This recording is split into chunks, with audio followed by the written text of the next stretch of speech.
आज हमारी full marathon मतलब आधुनिक भारत का इतिहास की मैराथन स्टार्ट हो रही है।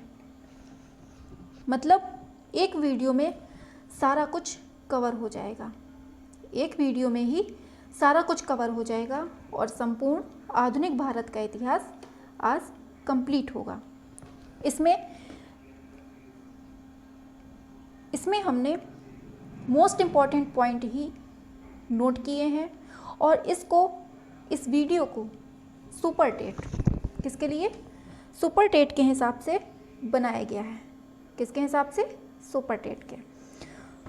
वैसे तो ये वीडियो हर उस एग्ज़ाम के लिए इम्पॉर्टेंट है जहाँ पर आधुनिक भारत का इतिहास आता है, लेकिन स्पेशली सुपर टेट के लिए ध्यान में रखकर बनाई गई है और एक ही वीडियो में सारा कवर होगा और इसके अलावा आपको कहीं भी कुछ भी पढ़ने की ज़रूरत नहीं है।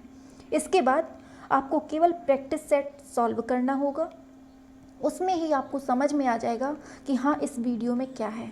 ये एक तरह से अगर बोला जाए तो आधुनिक भारत का इतिहास की ये जान है।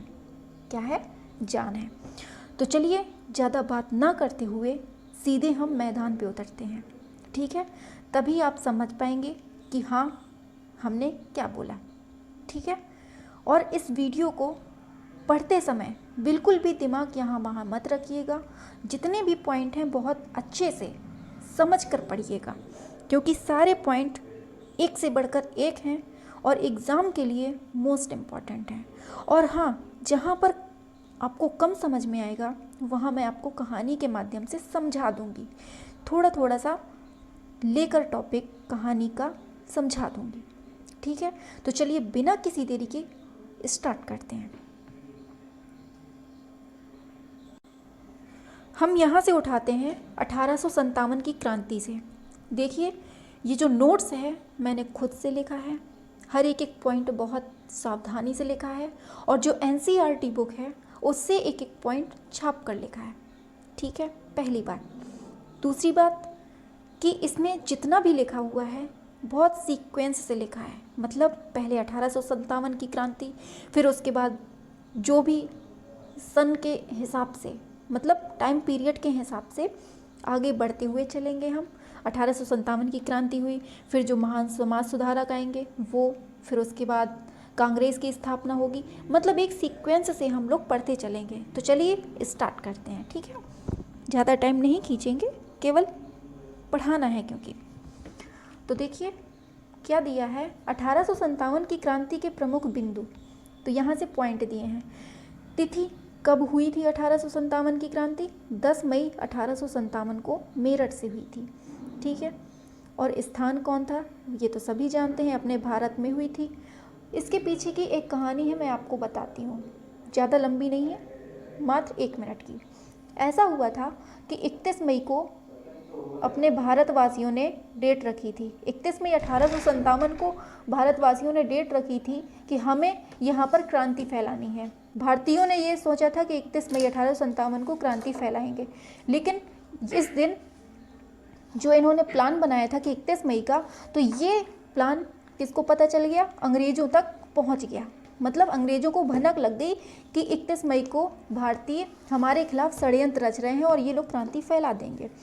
तो अंग्रेज़ों ने क्या किया कि 31 मई का, मतलब 31 मई का पता तो चल ही गया था उनको, तो 31 मई ना करते हुए इन्होंने 10 मई को ही भारतीयों के ऊपर धावा बोल दिया।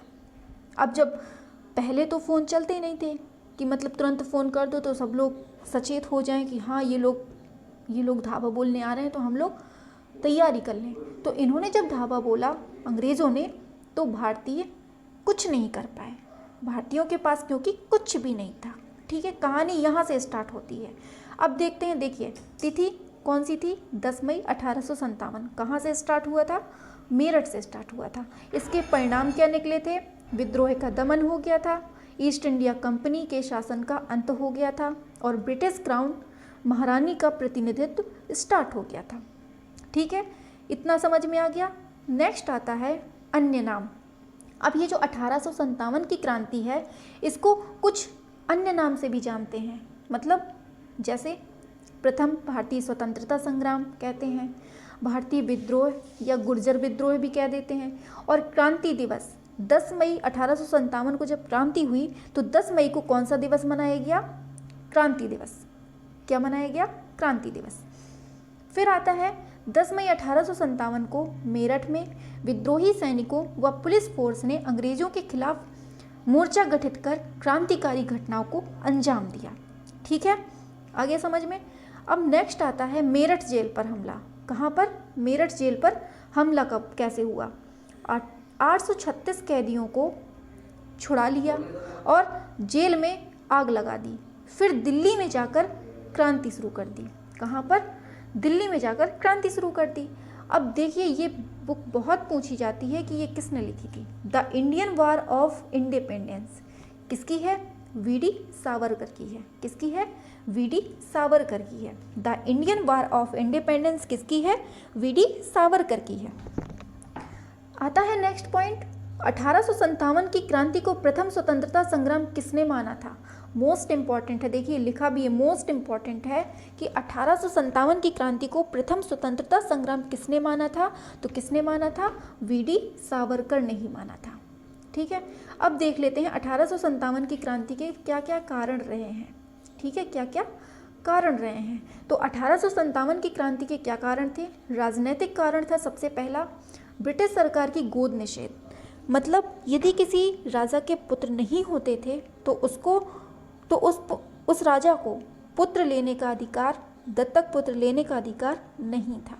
मतलब अगर खुद की संतान नहीं है तो वो राजा जब तक जिंदा है वो ही राज्य करेगा। उसके बाद जो शासन होगा वो अंग्रेजों के हाथ में आ जाएगा। कुल मिलाकर ये थी। और हड़प नीति, इसी को हड़प नीति बोलते थे। हड़प नीति किसने लगाई थी? डलहौजी के दिमाग की उपज थी।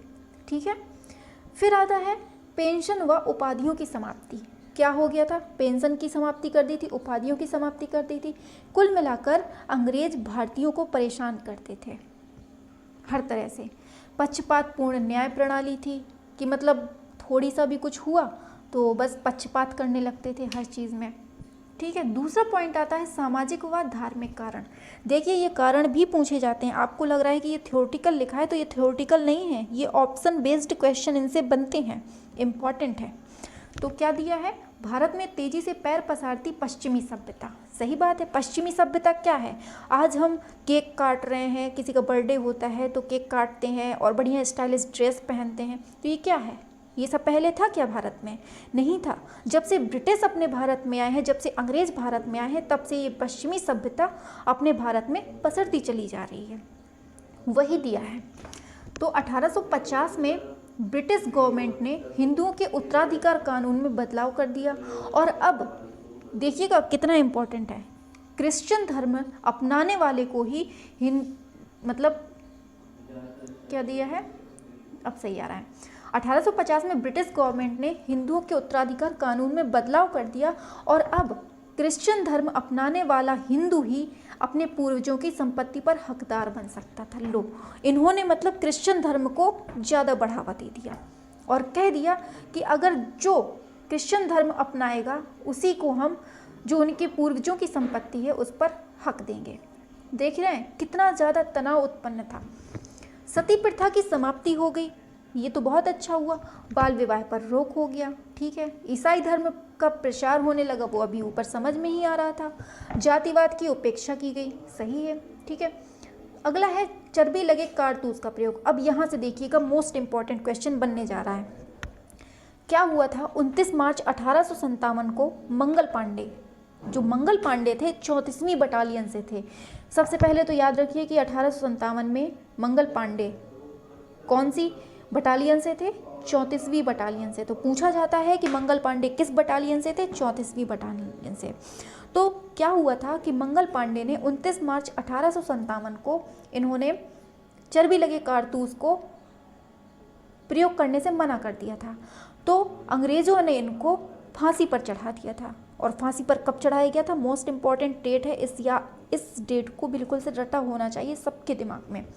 तो फांसी कब दी गई थी? 8 अप्रैल 1857 ईस्वी में। कब दी गई थी फांसी? 8 अप्रैल 1857 में दी गई थी। और 29 मार्च 1857 में मंगल पांडे ने बैरकपुर छावनी में 34वीं बटालियन से थे, इन्होंने चर्बी लगे कारतूस का प्रयोग करने से मना कर दिया था। आ गया समझ में? फांसी कब दी गई थी? 8 अप्रैल 1857 में। नेक्स्ट आता है आर्थिक कारण। अब आर्थिक कारण जान लेते हैं। आर्थिक कारण था व्यापार का विनाश हो गया था, किसानों का शोषण करते थे, अकाल का पड़ना, इनाम की जागीरें छीनना। देखिए, आपको कोई गिफ्ट दे दे और बाद में, जैसे आपको हमने कोई गिफ्ट दे दिया, मान लीजिए हीरा दे दिया, ठीक है, समझ लीजिए हमारे पास हीरा है, हमने आपको हीरा दे दिया। अब कोई आकर आपसे वो हीरा छुड़ाने लगे तो आपको कितना बुरा लगेगा। ऐसा ही अंग्रेज करते थे कि विलियम बेंटिक ने दी गई जागीरें भी छीन ली थी। मतलब इन्होंने क्या हुआ कि जो भी मतलब उपहार थे उनको छीनना स्टार्ट कर दिया। तो इससे जो कुलीन वर्ग था वो असंतोष फैल गया उसमें। तो गलत बात है ना ये तो। अब जो नेक्स्ट आता है ये आता है सैनिक कारण। इसके सैनिक कारण क्या थे? वेतन, भत्ते, पदोन्नतियों में भेदभाव होने लगा, ठीक है। परेड में भारतीय सैनिकों को अपमानित किया जाने लगा। परेड में भारतीय सैनिकों को अपमानित किया जाने लगा। सिख सैनिकों को बाल काटने का आदेश, जबकि सिख जो होते हैं वो अपने बालों को कभी भी टूटने भी नहीं देते हैं। और यहाँ पर क्या कह दिया इन्होंने कि सिख सैनिकों को अपने बाल काटने होंगे। तो बताइए, ये तो गलत बात है ना। जिसका जो धर्म है उन्हें अपनाने दीजिए, उन्हें मानने दीजिए, लेकिन नहीं, इन्होंने हर चीज़ जो सीधी होती थी वहाँ पर उल्टी करने लगे थे ये लोग। अब यहाँ से इम्पोर्टेंट आ जाता है कि तात्कालिक कारण क्या था। मोस्ट इम्पॉर्टेंट पॉइंट है ये कि तात्कालिक कारण क्या था। 1857 की क्रांति का तात्कालिक कारण क्या था? तो क्या था? चर्बी लगे कारतूस। क्योंकि चर्बी लगे कारतूस को मंगल पांडे ने प्रयोग करने से मना कर दिया था, क्योंकि जो वो कारतूस होते थे उनको मुंह से खींचना पड़ता था, फिर उसको यूज़ करते थे, उसका प्रयोग करते थे। यहाँ से अब आ जाता है प्रमुख तिथियाँ। जो मोस्ट इम्पॉर्टेंट तिथियाँ हो जाती हैं वो आ जाती हैं। तो देखिए, पहली तिथि आती है 29 मार्च 1857।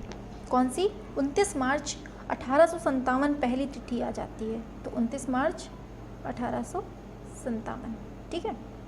तो 29 मार्च को क्या हुआ था? अभी हमने पीछे पढ़ा है कि कलकत्ता से 16 किलोमीटर दूर क्या पड़ता है? बैरकपुर छावनी पड़ती है। कहाँ पर? कलकत्ता से 16 किलोमीटर दूर। और छावनी के सिपाही मंगल पांडे ने, किसने? मंगल पांडे ने गाय व सुअर के कारतूस का प्रयोग करने से मना कर दिया था। ये तो हम अभी पढ़ चुके हैं ऊपर, है ना। तो 29 मार्च को ही इन्होंने मना कर दिया था, और मना करने की ही वजह से 8 अप्रैल 1857 को मंगल पांडे को फांसी दे दी गई थी। पढ़ चुके हैं अभी हम लोग ऊपर, है ना। तो अब नेक्स्ट डेट आ जाती है 9 मई। तो 9 मई में मेरठ छावनी के 85 घुड़सवार, कितने? 85 घुड़सवार सैनिकों ने रंगून से आए चर्बी वाले कारतूस का प्रयोग करने से मना कर दिया था। कहाँ से आए थे ये? मेरठ छावनी के 85 घुड़सवार सैनिकों ने रंगून से, कहाँ से आए थे? रंगून से आए चर्बी वाले कारतूस को मना कर दिया था, ठीक है। 10 मई को इन्हीं सैनिकों ने अंग्रेजों से बगावत कर ली थी। किससे कर ली थी? अंग्रेजों से बगावत कर ली थी। अब 11 मई सैनिक दिल्ली पहुँचे और अंतिम मुगल बादशाह, कौन थे अंतिम मुगल बादशाह? ये थे बहादुर शाह जफर को नेता बनाया और इस संग्राम का नेता बनाया। मतलब 11 मई 1857 को जो सैनिक थे जिन्होंने 10 मई को बगावत कर ली थी, ये दिल्ली पहुँचे। 11 मई 1857 को ये दिल्ली पहुँचे, और दिल्ली में ये कहाँ पर पहुँचे? किसके पास? मुग़ल बादशाह, जो कि अंतिम मुग़ल बादशाह थे, बहादुर शाह जफ़र के पास ये पहुँचे। और उनसे इन्होंने कहा कि हमारे जो संगठन है, जो हमारा ग्रुप है, उसमें नेतृत्व की कमी है, तो हम आपको नेता बनाना चाहते हैं। तो बहादुर शाह जफ़र ने कहा, अब तो मेरा वृद्ध अवस्था चल रही है, क्योंकि वो बुढ़ापे में बहुत ज़्यादा, मतलब ज़्यादा तो नहीं, लेकिन हाँ वृद्ध थे। मुग़ल बादशाह बहादुर शाह जफ़र जो थे वो वृद्ध थे। इन्होंने कहा, अब तो मेरा बुढ़ापा चल रहा है, अब मैं क्या इस उम्र में नेतृत्व करूँगा। लेकिन उन्होंने कहा, सैनिक जो थे उन्होंने कहा कि नहीं, आप हमारा नेतृत्व कीजिए, आप बड़े हैं, आप हमें सही सलाह देंगे। तो बहादुर शाह जफ़र ने बोला कि हाँ ठीक है, मैं आपका नेतृत्व करने के लिए तैयार हूँ, ठीक है। यहाँ से इतनी बात होती है। अब देखिए, जो डेट इम्पॉर्टेंट थी हम पढ़ चुके हैं। अब आगे बढ़ते हैं। 1857 के नेतृत्वकर्ता ये कौन थे? तो कौन थे? बहादुर शाह जफर जो थे, इन्होंने कहाँ से किया था? दिल्ली से किया था। समझ में तो आ रहा है ना? सारे फैक्ट्स हम क्लियर करवाते चल रहे हैं। कहीं पर भी अगर थोड़ी सा भी कन्फ्यूजन हो रहा है तो आप हमें बताते चलिए, हम कन्फ्यूजन दूर करेंगे। आप कमेंट पर छाप दीजिएगा। तो आता है रानी लक्ष्मीबाई कहाँ से? झांसी से। नाना साहब कहाँ से? कानपुर से। बेगम हजरत महल कहाँ से? लखनऊ से। अच्छा, हमें कमेंट पर बता दीजिए कि बेगम हजरत महल जो थी ये कहाँ से? लखनऊ से तो थी। इनके पुत्र का नाम क्या था? ये बताइए। कुंवर सिंह जो थे ये कहाँ से? बिहार के जगदीशपुर से। कहाँ से? जगदीशपुर से। ठीक है। आता है मौलवी अहमदुल्ला कहाँ से थे? फैज़ाबाद। इनके प्रति एक मोस्ट इम्पॉर्टेंट क्वेश्चन बनता है कि अंग्रेज़ों को सबसे ज़्यादा परेशान करने वाले, उनकी नाक में दम करने वाले कौन थे? तो यही महाराज थे। कौन? मौलवी अहमदुल्ला। मौलवी अहमदुल्ला ने अंग्रेज़ों की नाक में ऐसा दम कर दिया था कि बेचारे परेशान हो गए थे। तो सतारा से किसने किया था? राघो बापू ने। इम्पॉर्टेंट है, याद रखिएगा। ये बहुत बार पूछा गया है सतारा, तो याद रखना है। नेक्स्ट पर चलते हैं। तो नेक्स्ट आता है 1857 की क्रांति के परिणाम क्या क्या हुए थे। तो ईस्ट इंडिया कंपनी का अंत हो गया था, सबसे पहली बात। और इसका जो टाइम पीरियड था 1764 से लेकर 1857 था। तो ईस्ट इंडिया कंपनी का जो अंत हुआ था, इसका टाइम पीरियड क्या था? 1764 में इनका आगमन हुआ था और 1857 में इसका क्या हो गया था? अंत हो गया था। अपने भारत की बात कर रहे हैं। महारानी विक्टोरिया का शासन अब यहाँ से स्टार्ट हो जाता है, क्योंकि 1857 की क्रांति भड़क चुकी थी। 1857 की क्रांति में इन्होंने ब्रिटिश को धूल चटा दी। यहाँ से ब्रिटिश शासन खत्म हो जाता है। अब यहाँ से स्टार्ट हो जाता है महारानी विक्टोरिया का शासन। यहाँ से जो बागडोर पहुँच जाती है वो विक्टोरिया के शासन में आ जाती है। अब यहाँ से दत्तक पुत्र लेने का अधिकार प्राप्त हो जाता है, जो कि पहले गोद निषेध के अंतर्गत आता था। अब आता है सेना के संगठन में परिवर्तन हो गया। अब अच्छी सरकार आ जाएगी तो अच्छी चीज़ें होने लगेंगी। यहाँ से आ गया धर्म की रक्षा होने लगी इंग्लैंड की महारानी के द्वारा, और ब्रिटिश नीति में परिवर्तन हो गया। समझ गए? नेक्स्ट आ जाता है पॉइंट, हिंदू जनरल से वायसराय पद आ गया। तो 1857 में ही वायसराय पद की नियुक्ति हुई थी। अच्छा, एक क्वेश्चन यहाँ से बनता है कि जो 1857 की क्रांति हुई थी वो किस वायसराय के टाइम पे हुई थी? तो ये था लॉर्ड कैनिंग। कौन था? लॉर्ड कैनिंग था।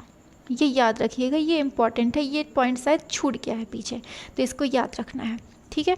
हिंदू मुस्लिम एकता ने यहाँ पर जोर पकड़ा था और मुस्लिम साम्राज्य का खात्मा यहाँ से हो गया था, क्योंकि जो बहादुर शाह जफर थे वो अंतिम मुग़ल बादशाह थे और उनकी जब मृत्यु हो गई इधर पे, तो यहाँ से मुग़ल साम्राज्य भी खत्म हो जाता है। समझ गए? तो अब चलते हैं नेक्स्ट टॉपिक की तरफ। अब यहाँ से स्टार्ट हो जाता है ब्रह्म समाज। क्या स्टार्ट होता है? ब्रह्म समाज। ठीक है। और ये किस शताब्दी का है? तो ये है 19वीं शताब्दी। किसका? 19वीं शताब्दी का। सबसे मेन चीज़ पूछी जाती है इसमें कि इसकी स्थापना कब हुई थी। इसकी स्थापना 20 अगस्त 1828 में कहाँ से? कलकत्ता में हुई थी। कहाँ पर? कलकत्ता में। किसने की थी? राजा राम मोहन राय ने की थी। और किसने की थी? द्वारकानाथ टैगोर ने। तो पूछा जाता है ब्रह्म समाज की स्थापना कब हुई थी? 1828 में 20 अगस्त को। कहाँ पर? कलकत्ता में। राजा राम मोहन राय और प्लस किसने? द्वारकानाथ टैगोर ने। इसका उद्देश्य क्या था? इसका उद्देश्य था हिंदू समाज में व्याप्त बुराइयां जैसे सती प्रथा, बहुविवाह, वैश्यागमन, अस्पृश्यता, इन सब की समाप्ति करना था। ठीक है, यहाँ बात हो गई इतनी। अब अगली बात आती है कि भारतीय पुनर्जागरण का आंदोलन का पिता किसे कहते हैं? तो किसे कहते हैं? राजा राम मोहन राय को कहते हैं। क्योंकि इन्होंने समाज में व्याप्त जितनी भी बुराइयां थीं इनके विरुद्ध खड़े होकर संघर्ष किया था। फिर आता है आधुनिक भारत का जनक किसे कहते हैं? तो इसे जो आधुनिक भारत का जनक किसे कहते हैं? इन्हें भी राजा राम मोहन राय को ही कहते हैं। इसकी रचनाएं आ जाती हैं मिरातुल अखबार, किसकी है? राजा राम मोहन राय की।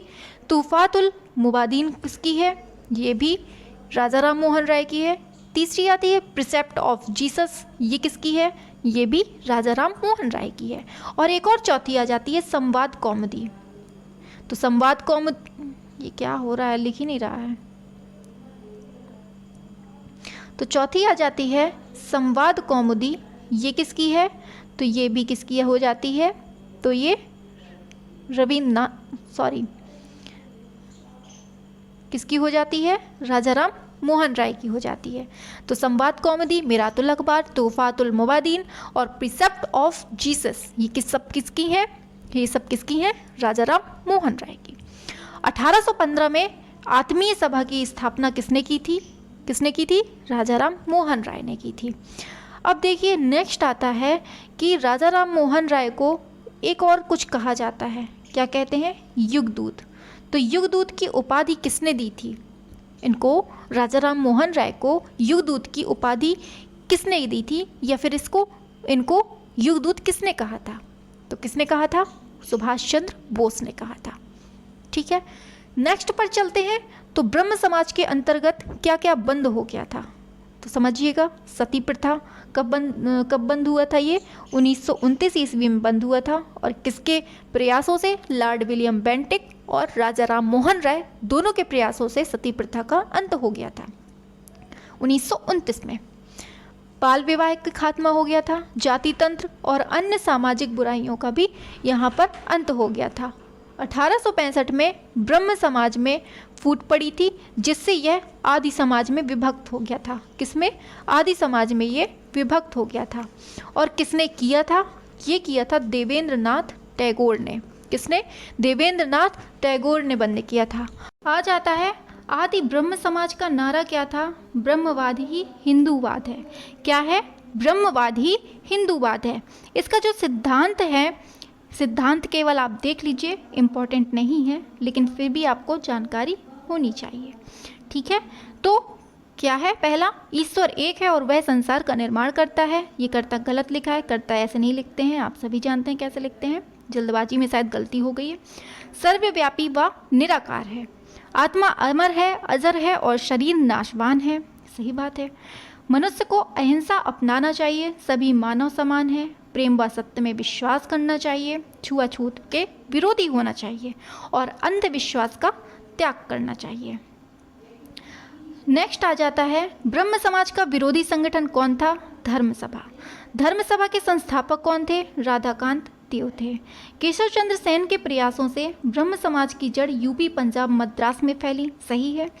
ब्रह्म समाज के कार्य क्या थे? शिक्षा संबंधी कार्य था, विचार अभिव्यक्ति की स्वतंत्रता, सामाजिक कुप्रथाओं की समाप्ति, ब्राह्मणवाद, मूर्ति पूजा का विरोध। बिल्कुल करेक्ट बात है। समाज में व्याप्त बुराई खत्म करना। ठीक है, हो गया। नेक्स्ट आता है इसकी उपलब्धि क्या थी? जो समाज था ये, इसकी उपलब्धि क्या थी?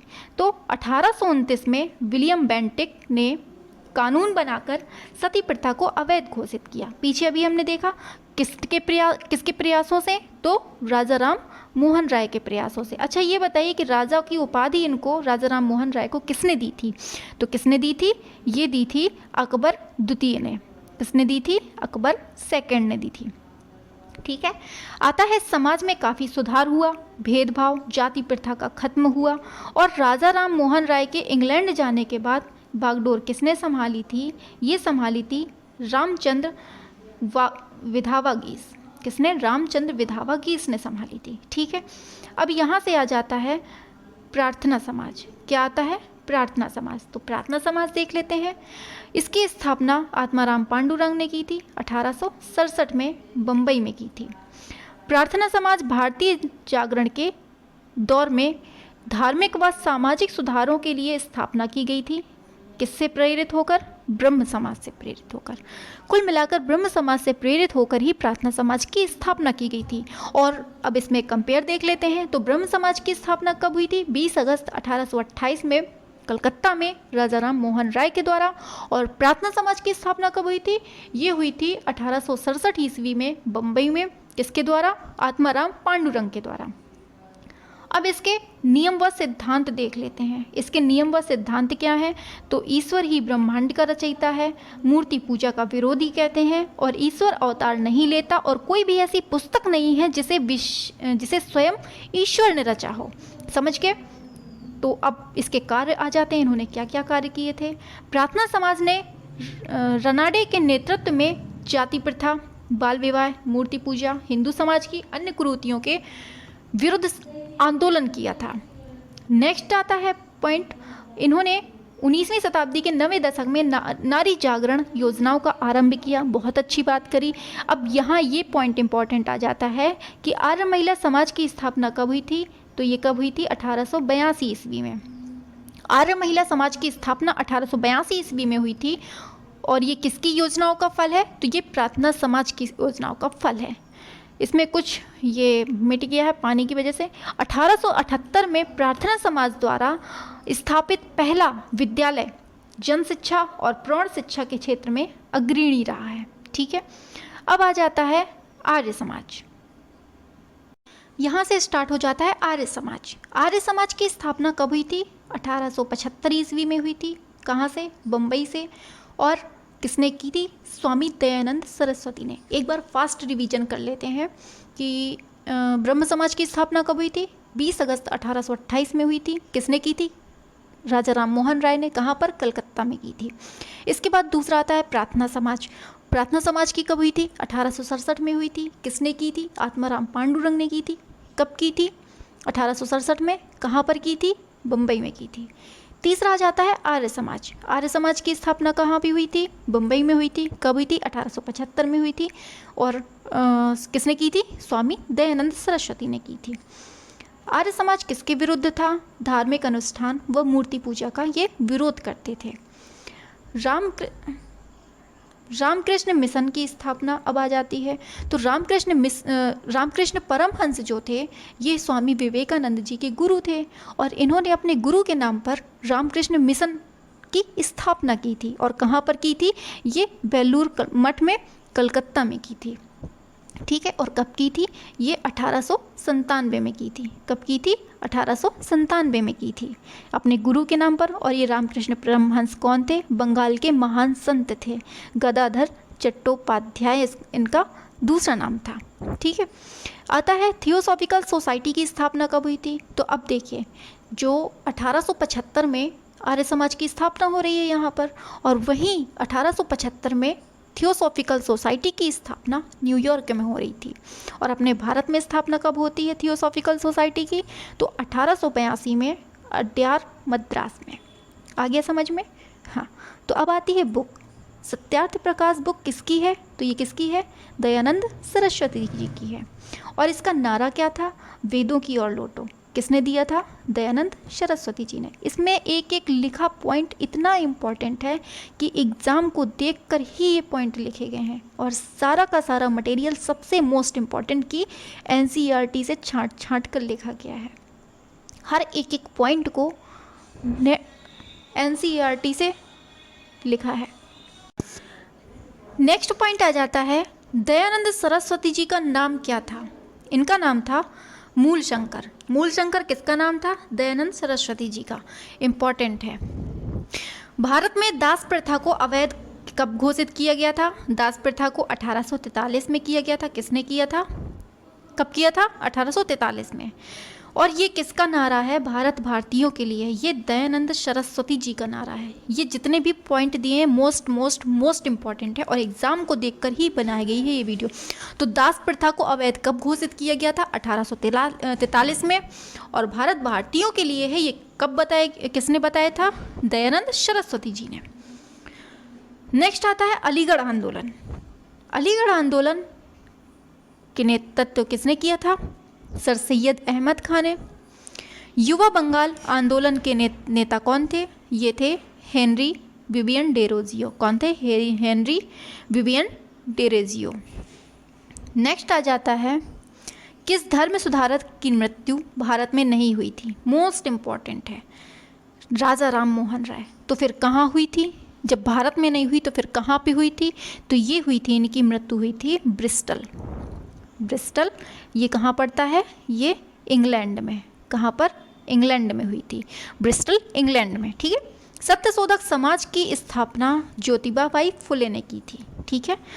कब की थी? आप नीचे छाप कर बताइए। बहावी आंदोलन का केंद्र कौन सा था? पटना था। वेदों में संपूर्ण सच्चाई निहित है, ये किसने कहा था? दयानंद सरस्वती जी ने। महाराष्ट्र का सुकरात किसको कहते हैं? गोविंद रनाडे को कहते हैं महाराष्ट्र का सुकरात। अच्छा, हमें ये बताइए कि गांधी जी के जो गुरु थे वो कौन थे? गुरु जो गांधी जी थे, महात्मा गांधी जी, इनके गुरु कौन थे? ये थे गोपाल कृष्ण गोखले। और गोपाल कृष्ण गोखले के गुरु कौन थे? यही थे गोविंद रनाडे, महाराष्ट्र के सुकरात जिनको कहते हैं। अब आता है नेक्स्ट पॉइंट कि शिकागो में विवेकानंद प्रसिद्ध कब हुए थे? ये 1893 में। बात ये थी कि 1893 में ये शिकागो गए थे, वहाँ पर इन्होंने भाषण दिया था, बहुत अच्छा भाषण दिया था और वहाँ के लोग देखते रह गए थे इनको, तभी से वहाँ से इनको प्रसिद्धि प्राप्त हुई थी। आ जाता है संवाद कौमुदी पत्र के संपादक कौन है? तो ये कौन है? राजाराम मोहन राय, अभी हम पीछे देख चुके हैं। नेक्स्ट आ जाता है देवेंद्र नाथ टैगोर। इन्होंने क्या किया था? तत्वरंजनी सभा की स्थापना की थी, तत्वरंजनी सभा की, और तत्वबोधिनी पत्रिका। तो क्वेश्चन पूछा जाता है कि तत्वबोधिनी पत्रिका की स्थापना मतलब किसकी है? तो ये किसकी है? देवेंद्र नाथ टैगोर की है। और तत्वरंजनी सभा किसकी है? ये भी देवेंद्र नाथ टैगोर की है। और जबकि तत्वबोधिनी सभा वो क्या कहते हैं हम, हाँ, तत्वबोधिनी पत्रिका किसकी है? देवेंद्र नाथ टैगोर की है। वामाबोधिनी पत्रिका, वामाबोधिनी पत्रिका महिलाओं के लिए किसने चलाई थी? ये केशव चंद्र सेन ने चलाई थी। कूका आंदोलन किसने चलाया था? गुरु राम सिंह ने चलाया था। धार्मिक कानून 1956 में धार्मिक अयोग्यता कानून आया था। ठीक है। नेक्स्ट आता है महाराष्ट्र के सुधारक को लोकहितवादी किसको कहते हैं? ये कहते हैं गोपाल हरि देशमुख को। किसको कहते हैं? गोपाल हरि देशमुख को महाराष्ट्र के सुधारक लोकहितवादी कहते हैं। और आता है देव समाज। देव समाज की स्थापना किसने की थी? शिव नारायण अग्निहोत्री ने। देव समाज की किसने की थी? शिव नारायण अग्निहोत्री ने। और राधा स्वामी सत्संग की संस्थापक कौन थे? ये थे शिवदयाल साहब थे। फिर आता है फेबियन आंदोलन के संस्थापक कौन थे? ये थे एनी बेसेंट। ऐसे याद कर लीजिए, क्या कहते हैं, फेविकोल लगाकर एनी बेसेंट चिपक गई, फेविकोल लगाकर एनी बेसेंट चिपक गई। याद करना है, ट्रिक बना लो कोई भी। तो फेबियन आंदोलन, एनी बेसेंट। ठीक है। नेक्स्ट आता है 20वीं सदी के आरंभ में होने वाला आंदोलन कौन सा था? अहरार। कौन सा था? अहरार। इंपॉर्टेंट है, देखिए यहाँ पर जितना भी पॉइंट लिखा है ना, सबका सब इंपॉर्टेंट है, सब आप ही के लिए लिखा गया, स्पेशली सुपर टेट वालों के लिए तो मोस्ट इंपॉर्टेंट है। तो सुपर टेट वाले तो गलती से भी बिल्कुल ना छोड़ें, क्योंकि उनके लिए ना ये अमृत है, अमृत। भारत समाज सेवक की स्थापना कब हुई थी? 1905 में हुई थी, गोपाल कृष्ण गोखले के द्वारा। सिख गुरुद्वारा अधिनियम कब आया था? 1925 में आया था। आर्टिकल 25 में ही सिखों के कृपाण, कच्छा और ये जो 5 चीज़ें होती हैं ना, उसमें दिया हुआ है धारण करने के लिए। तो डॉक्टर एनी बेसेंट भारतीय राष्ट्रीय कांग्रेस की अध्यक्ष कब बनी थी? 1917 में बनी थी। पहली महिला हैं जो कि कांग्रेस की अध्यक्षा बनी थी। अब हमें नीचे कमेंट पर बता दीजिए कि पहली भारतीय महिला कौन है जो कांग्रेस की अध्यक्ष बनी थी और कब बनी थी, किस अधिवेशन में बनी थी। आ जाता है राजाराम मोहन राय की फारसी बुक कौन सी है? 1809 में तुहफ़तुल मुवादीन ये थी। ठीक है। आती है वेदांत कॉलेज की स्थापना किसने की थी? तो ये की थी राजाराम मोहन राय ने। वेदांत कॉलेज की स्थापना किसने की थी? राजाराम मोहन राय ने। उम्मीद है कि आपको बहुत अच्छे से समझ में आ रहा होगा। यदि कहीं भी थोड़ी सा भी कन्फ्यूज़न है ना, तो आप हमें कमेंट पर कर दीजिए, हम आपका कमेंट देखकर आपका उसका रिप्लाई दे देंगे। ठीक है। वैसा मुझे लगता नहीं है कि कहीं भी आपको थोड़ी सा भी कन्फ्यूज़न हो रहा होगा, क्योंकि मैंने ऐसी वीडियो बनाई है कि कन्फ्यूज़न कहीं हो ही नहीं सकता। इसका मैं खुद खुलेआम दावा करती हूँ, क्योंकि मैंने लिखा है NCERT बुक से खुद छाँट के, मतलब एक एक पॉइंट को ऐसे ढूंढा है ना कि जैसे अब बता नहीं सकते, भगवान को भी कैसे ही ढूंढता होगा कोई। तो देखिए लिखा है शुद्धि आंदोलन किसने चलाया था, तो दयानंद सरस्वती ने चलाया था। सेंट्रल हिंदू कॉलेज की स्थापना किसने की थी, डॉक्टर एनी बेसेंट ने। ईस्ट इंडिया दैनिक समाचार पत्र का संपादन किसने किया था, डेरोजनियो ने किया था। देवबंद आंदोलन कब चला था, 1867 में याकूब में चला था। ठीक है, नेक्स्ट है अहमदिया आंदोलन, मोस्ट इंपॉर्टेंट है, सन याद रहे ना रहे लेकिन किसने किया था, मिर्ज़ा गुलाम अहमद ने। फराजी आंदोलन किसने किया था, हाजी शरीयतुल्लाह, किसने, हाजी शरीयतुल्लाह। ये सब आप पढ़ चुके होंगे एक बार, आपका अगर ये दोबारा पढ़ रहे हैं तो आपके लिए रामबाण है, सच में बहुत अच्छे से क्लियर हो जाएगा। और जो पहली बार पढ़ रहा है वो 3 से 4 बार इसको पढ़ ले, 3 से 4 बार, मोस्टली 3 से 4 बार देख ले, उतने में आपका काम हो जाएगा। राष्ट्रीय आंदोलन एवं पूर्ण स्वतंत्रता की मांग कहाँ पर होती है, अब यहाँ से स्टार्ट होता है। भारतीय राष्ट्रीय कांग्रेस की स्थापना, तो अब देखिए सीक्वेंस से बढ़ रहे हैं, पहले 1857 की क्रांति देखी, फिर हमने समाज सुधारक देखे, समाज सुधारक से जितने भी पॉइंट बन सकते हैं, क्वेश्चन बन सकते हैं, सारे कवर किए। अब आते हैं भारतीय राष्ट्रीय कांग्रेस की स्थापना की तरफ, मतलब सीक्वेंस से चल रहे हैं, मतलब ईयर बाय ईयर चल रहे हैं। ठीक है, तो अब आता है राष्ट्रीय कांग्रेस की स्थापना। तो देखिए भारतीय राष्ट्रीय कांग्रेस यानी INC, इंडियन नेशनल कांग्रेस की स्थापना कितने लोग थे इसमें, 72 लोग थे। कितने थे, 72 लोग, पूछा जाता है 72 थे। ठीक है, आता है कि प्रतिनिधियों की उपस्थिति के साथ कब हुई थी, 28 दिसंबर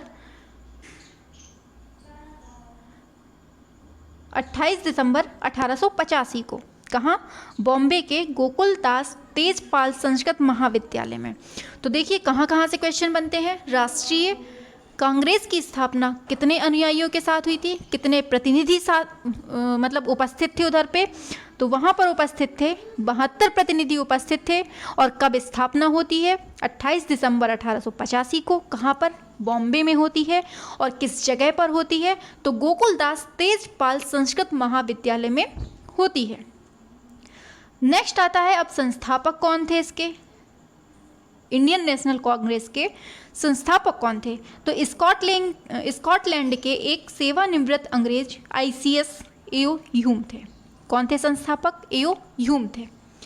इसकी शुरुआत 1883 से ही प्रमुख नेताओं का एक संगठन बनाने की शुरुआत एओ ह्यूम द्वारा शुरू हो जाती है। और सुरेंद्रनाथ बनर्जी प्लस आनंद मोहन बोस प्लस एओ ह्यूम, इन तीनों ने मिलकर कांग्रेस की स्थापना की थी। आ गया समझ में। नेक्स्ट आ जाता है लॉर्ड डफरिन, उस टाइम पर वायसराय था। मतलब क्वेश्चन पूछा जाता है कि जब भारतीय राष्ट्रीय कांग्रेस की स्थापना होती है, इंडियन नेशनल कांग्रेस की स्थापना होती है, तो उस टाइम पर वायसराय कौन था, तो कौन था, लॉर्ड डफरिन था। ठीक है, कौन था, लॉर्ड डफरिन था। और किसने स्थापना की थी, एओ ह्यूम ने की थी। कब की थी, 28 दिसंबर 1885 में की थी। किसने, एओ ह्यूम ने की थी। और कहाँ पर की थी, बम्बई के तेजपाल संस्कृत कॉलेज में। ठीक है, नेक्स्ट आ जाता है, अब यहाँ से अधिवेशन आ जाते हैं जो कि बहुत इंपॉर्टेंट हैं और आपको याद रखने हैं। जितने दिए हैं इतने तो बिल्कुल रटे होने चाहिए। तो पहला अधिवेशन तो बिल्कुल रटा ही होना चाहिए। पहला कब हुआ था, 1885 में हुआ था। कहाँ पर, बम्बई में हुआ था। कौन अध्यक्ष थे, व्योमेश चंद्र बनर्जी। दूसरा कहाँ पर हुआ था, 1886 में हुआ था। कहाँ पर, कलकत्ता में हुआ था। और कौन थे इसके, दादा भाई नौरोजी थे। फिर आता है 32वां कब हुआ था, 1916 में हुआ था, लखनऊ में हुआ था और अंबिकाचरण मजूमदार थे। आता है 40वां कब हुआ था, तो 1924 में बेलगांव में महात्मा गांधी ने। तो क्वेश्चन पूछ लिया जाता है कि महात्मा गांधी ने कांग्रेस की अध्यक्षता पहली बार, मतलब एक ही बार महात्मा गांधी कांग्रेस के अध्यक्ष बने हैं। और कब बने थे, 1924 में बने थे। कहाँ पर, बेलगांव में। ये कहाँ पड़ता है, ये कर्नाटक में है। तो एकमात्र अधिवेशन की जो अध्यक्षता की थी महात्मा गांधी ने, वो कौन सा अधिवेशन था? 40वां अधिवेशन था। कब हुआ था? 1924 में हुआ था, बेलगांव अधिवेशन। कहाँ पर? कर्नाटक में। आता है 56वां, 1947 में दिल्ली में हुआ था, और ये कौन थे? राजेंद्र प्रसाद थे। मतलब 1947 का जो अधिवेशन हुआ था वो कहाँ हुआ था? राजेंद्र प्रसाद ने किया था, और कहाँ? दिल्ली में। 56वां था। तो ये हो जाती है अधिवेशन की बात। आ जाता है नेक्स्ट कि कांग्रेस के सबसे ज़्यादा सेशन कहाँ हुए थे? सबसे ज़्यादा जो सेशन अधिवेशन हुए थे कहाँ हुए थे? ये कलकत्ता में हुए थे। कितने बार हुए थे? 10 बार हुए थे। कितने बार? 10 बार। कांग्रेस का प्रथम विभाजन कब हुआ था? तो ये सूरत अधिवेशन 1907 में गरम दल और नरम दल में विभक्त हो गया था। आता है कांग्रेस के सबसे युवा अध्यक्ष कौन है? तो अबुल कलाम आज़ाद हैं।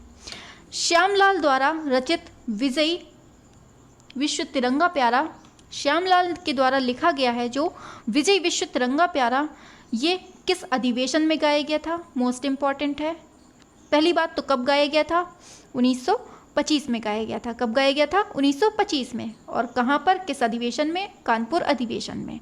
और किसने गाया था? श्यामलाल द्वारा गाया गया था। क्या गाया गया था? विजयी विश्व तिरंगा प्यारा। याद रहेगा। नेक्स्ट है, सर्वप्रथम देसी भाषा में भाषण किसने दिया था? तो बदरुद्दीन तैयब जी ने सबसे पहले देसी भाषा में भाषण दिया था। कांग्रेस की पहली विदेशी महिला अध्यक्ष कौन थी? तो एनी बेसेंट आयरलैंड की थी। कौन थी? एनी बेसेंट आयरलैंड की। आता है कांग्रेस का दूसरा विभाजन कब हुआ था? तो 1907 में तो पहला हो गया था, ठीक 10 साल बाद। ठीक 1907 में हो गया था, ठीक 10 साल बाद कांग्रेस का दूसरा विभाजन होता है। किस अधिवेशन में? दिल्ली अधिवेशन 1918 में।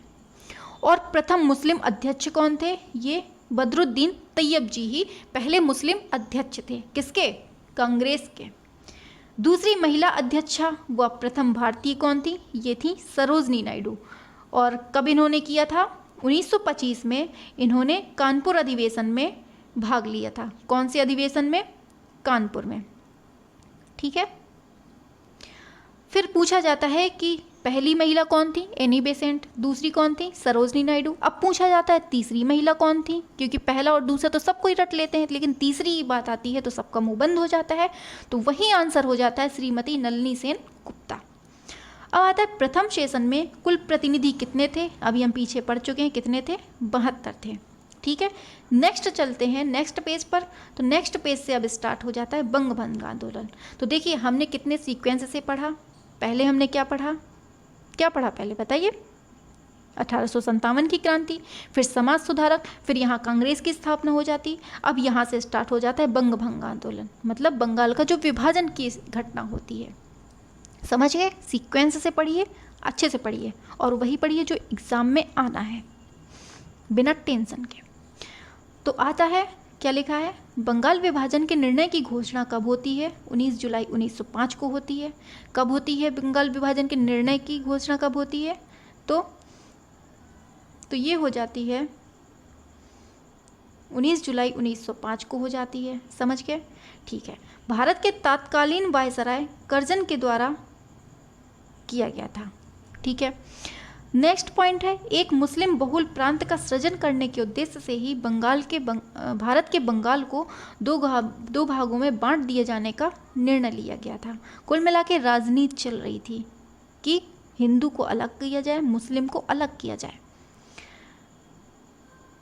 तीसरा पॉइंट आता है, बंगाल विभाजन की डेट 16 अक्टूबर 1905 से प्रभावी हुई। तो देखिए अब यहाँ से एक बताती हूँ बात मैं आपको कि 16 अक्टूबर 1905 में डेट रखी गई थी बंगाल विभाजन की, लेकिन हुआ क्या था कि इसके विरोध में 7 अगस्त डेट पहले से घोषित कर दी गई कि 16 अक्टूबर 1905 को हम बंगाल विभाजन कर देंगे। ठीक है। लेकिन 7 अगस्त 1905 को ही क्या हुआ, यहाँ से विदेशी वस्तुओं का बहिष्कार होने लगा। मतलब यहाँ से स्वदेशी आंदोलन का स्टार्ट हो गया। इसके विरोध में ये आंदोलन स्टार्ट हो गया। तो तो यहीं पर देखिए क्या बोला गया है, बंगाल विभाजन 16 अक्टूबर 1905 से प्रभावी हुआ। यह अंग्रेजों की फूट डालो शासन करो वाली नीति का ही अंग था। इसके विरोध में 1908 ईस्वी में संपूर्ण देश में बंग भंग आंदोलन शुरू हो गया और धर्म के आधार पर बंगाल के 2 टुकड़े कर दिए गए। ठीक है, इस विभाजन के कारण उत्पन्न उच्च स्तरीय राजनीति अशांति के कारण 1911 में दोनों तरफ की भारतीय जनता के दबाव की वजह से बंगाल के पूर्वी और पश्चिमी हिस्से पुनः एक हो गए। तो क्या बोल रहे हैं देखिएगा, 1911 में बंगाल का जो 2 विभागों में विभाजन हुआ था वो दोनों मिलकर एक हो गए। तो अब देखिए रणनीति कैसी चल रही है। लॉर्ड कर्जन ने एक आज्ञा पत्र जारी किया और बंगाल को 2 भागों में बांटा। पूर्व में मुस्लिम को, पश्चिम में हिंदू को रखा गया। और बंग भंग की समाप्ति कैसे हो गई? 1911 में 12 दिसंबर के दिल्ली में एक दरबार हुआ जिसमें सम्राट जॉर्ज पंचम आए थे, जिन्होंने बंगाल विभाजन समाप्त कर दिया। अब यहाँ से एक क्वेश्चन आ जाता है कि बंगाल विभाजन समाप्त किसने किया? जॉर्ज पंचम ने किया था। और यही जॉर्ज पंचम थे जब अपने भारत में आए थे तो यहाँ मुंबई में गेटवे ऑफ इंडिया का निर्माण किया गया था। कहाँ पर? मुंबई में गेटवे ऑफ इंडिया का निर्माण किया गया था। किसके स्वागत में? ये किया गया था जॉर्ज पंचम के स्वागत में। ठीक है, आता है अब यहाँ से इतनी बात हो जाती है, बंगाल विभाजन समाप्त हो जाता है। अब यहाँ से स्टार्ट हो जाती है जलियांवाला बाग हत्याकांड। यहाँ से यहाँ की लड़ाई शुरू हो जाती है 1919 की। तो इसमें पहली लड़ाई की स्टार्टिंग कहाँ से होती है? रॉलेट एक्ट से। रॉलेट एक्ट में ऐसा था कि मतलब खुली सरकार थी, जिसके ऊपर शक हो उठा के पटक दो, उठा के जेल में बंद कर दो। कुल मिलाकर ये था। इसी को हमने काला कानून कह दिया गया था। जिस पर भी शक होता था उसको उठाकर जेल में बंद कर दिया जाता था। न ये उसने कुछ किया हो या ना किया हो, कोई सुनवाई नहीं थी, सीधे उठाया जेल में डाल दिया। ये था रॉलेट एक्ट। अब इसी के बारे में पढ़ लेते हैं, ये कब आया था? मार्च 1919 में भारत की ब्रिटानी सरकार द्वारा भारत में उभर रहे राष्ट्रीय आंदोलन को कुचलने के उद्देश्य से निर्मित कानून था। यह कानून सर सिडनी रॉलेट की अध्यक्षता वाली सेडियन समिति की सिफारिशों के आधार पर बनाया गया था। राष्ट्रपिता महात्मा गांधी ने इस एक्ट का विरोध किया था। किसने? महात्मा गांधी जी ने इस एक्ट का विरोध किया था और ब्रिटिश सरकार को शैतानी लोगों की संज्ञा दी थी। तो शैतानी लोगों की संज्ञा किसको दी थी? ब्रिटिश सरकार को। किसने दी थी? महात्मा गांधी जी ने दी थी। बिना अपील, बिना दलील, बिना वकील का इसी को कहा गया था, क्योंकि इसमें बिना किसी मुकदमा के ही जेल पर बंद कर देते थे। भले ही उसने कोई काम किया है या नहीं किया है, किसी को मारा है नहीं मारा है, बस जिस पर भी संदेह हुआ उठा के जेल में पटक दिया। आता है एक्ट का लागू करना कैसे क्या था। भारतीय नेताओं द्वारा कड़ाई से विरोध करने के बाद भी रॉलेट एक्ट विधेयक लागू किया गया और इस विधेयक में की गई व्यवस्था के अनुसार मजिस्ट्रेटों के पास यह अधिकार था कि वह किसी भी संदेहास्पद स्थिति वाले व्यक्ति को गिरफ्तार करके उस पर मुकदमा चला सकता था। इस प्रकार अपने अधिकार के साथ अंग्रेज सरकार किसी भी निर्दोष व्यक्ति को दंडित कर सकती थी। तो अब यहाँ से आता है जलियांवाला बाग। यहाँ तक हो गया रॉलेट एक्ट। अब जलियांवाला बाग का हत्याकांड क्या था? तो रॉलेट एक्ट जो चल रहा था इसी पर एक बैठक बुलाई गई थी जलियांवाला बाग पे। इसी मुद्दे पर बात करने के लिए, इसी इशू पर बात करने के लिए जलियांवाला बाग पर यहाँ पर बैठक हो रही थी। और लेकिन यहाँ पर जो ब्रिटिश का जो राजा था जनरल डायर, उसने यहाँ पर इस चल रही सभा में गोलियाँ चलवा दी थी। तो अब जब गोलियाँ चल जाएंगी सभा में तो वहाँ पर भगदड़ मच गई। तो ना किसी का हाथ ना किसी का पैर, कुछ भी नहीं दिखा। यहाँ से ऐसी कहानी थी। अब पढ़ते हैं अमृतसर के स्वर्ण मंदिर। कहाँ पर? अमृतसर के स्वर्ण मंदिर के पास एक छोटा सा बगीचा है जहाँ 13 अप्रैल 1919 को जनरल डायर के नेतृत्व में अंग्रेजी फौज में गोलियां चला दी गईं और निहत्थे शांत बूढ़ों, महिलाओं और बच्चों सहित सैकड़ों लोगों को मार डाला गया था। ऐसी घटना थी। और नीचे दिया है रॉलेट एक्ट का विरोध करने के लिए एक सभा हो रही थी जिसमें जनरल डायर नामक एक अंग्रेज ऑफिसर ने अकारण उस सभा में ये एक ऑफिसर था, अंग्रेज ऑफिसर था, राजा नहीं था। उस सभा में उपस्थित भीड़ में गोलियां चलवा दी और अमृतसर के डिप्टी कमिश्नर का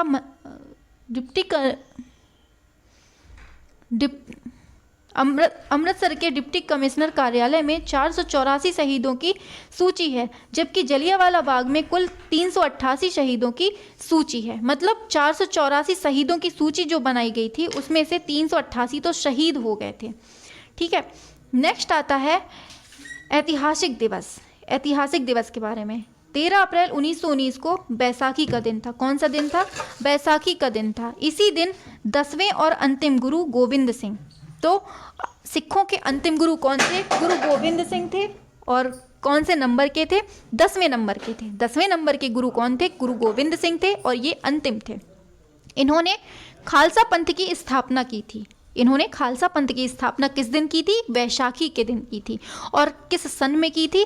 ये कमेंट पर छाप दीजिए। अब आता है नेक्स्ट, आता है रविंद्रनाथ टैगोर जी को उपाधि मिली थी नाइटहुड की।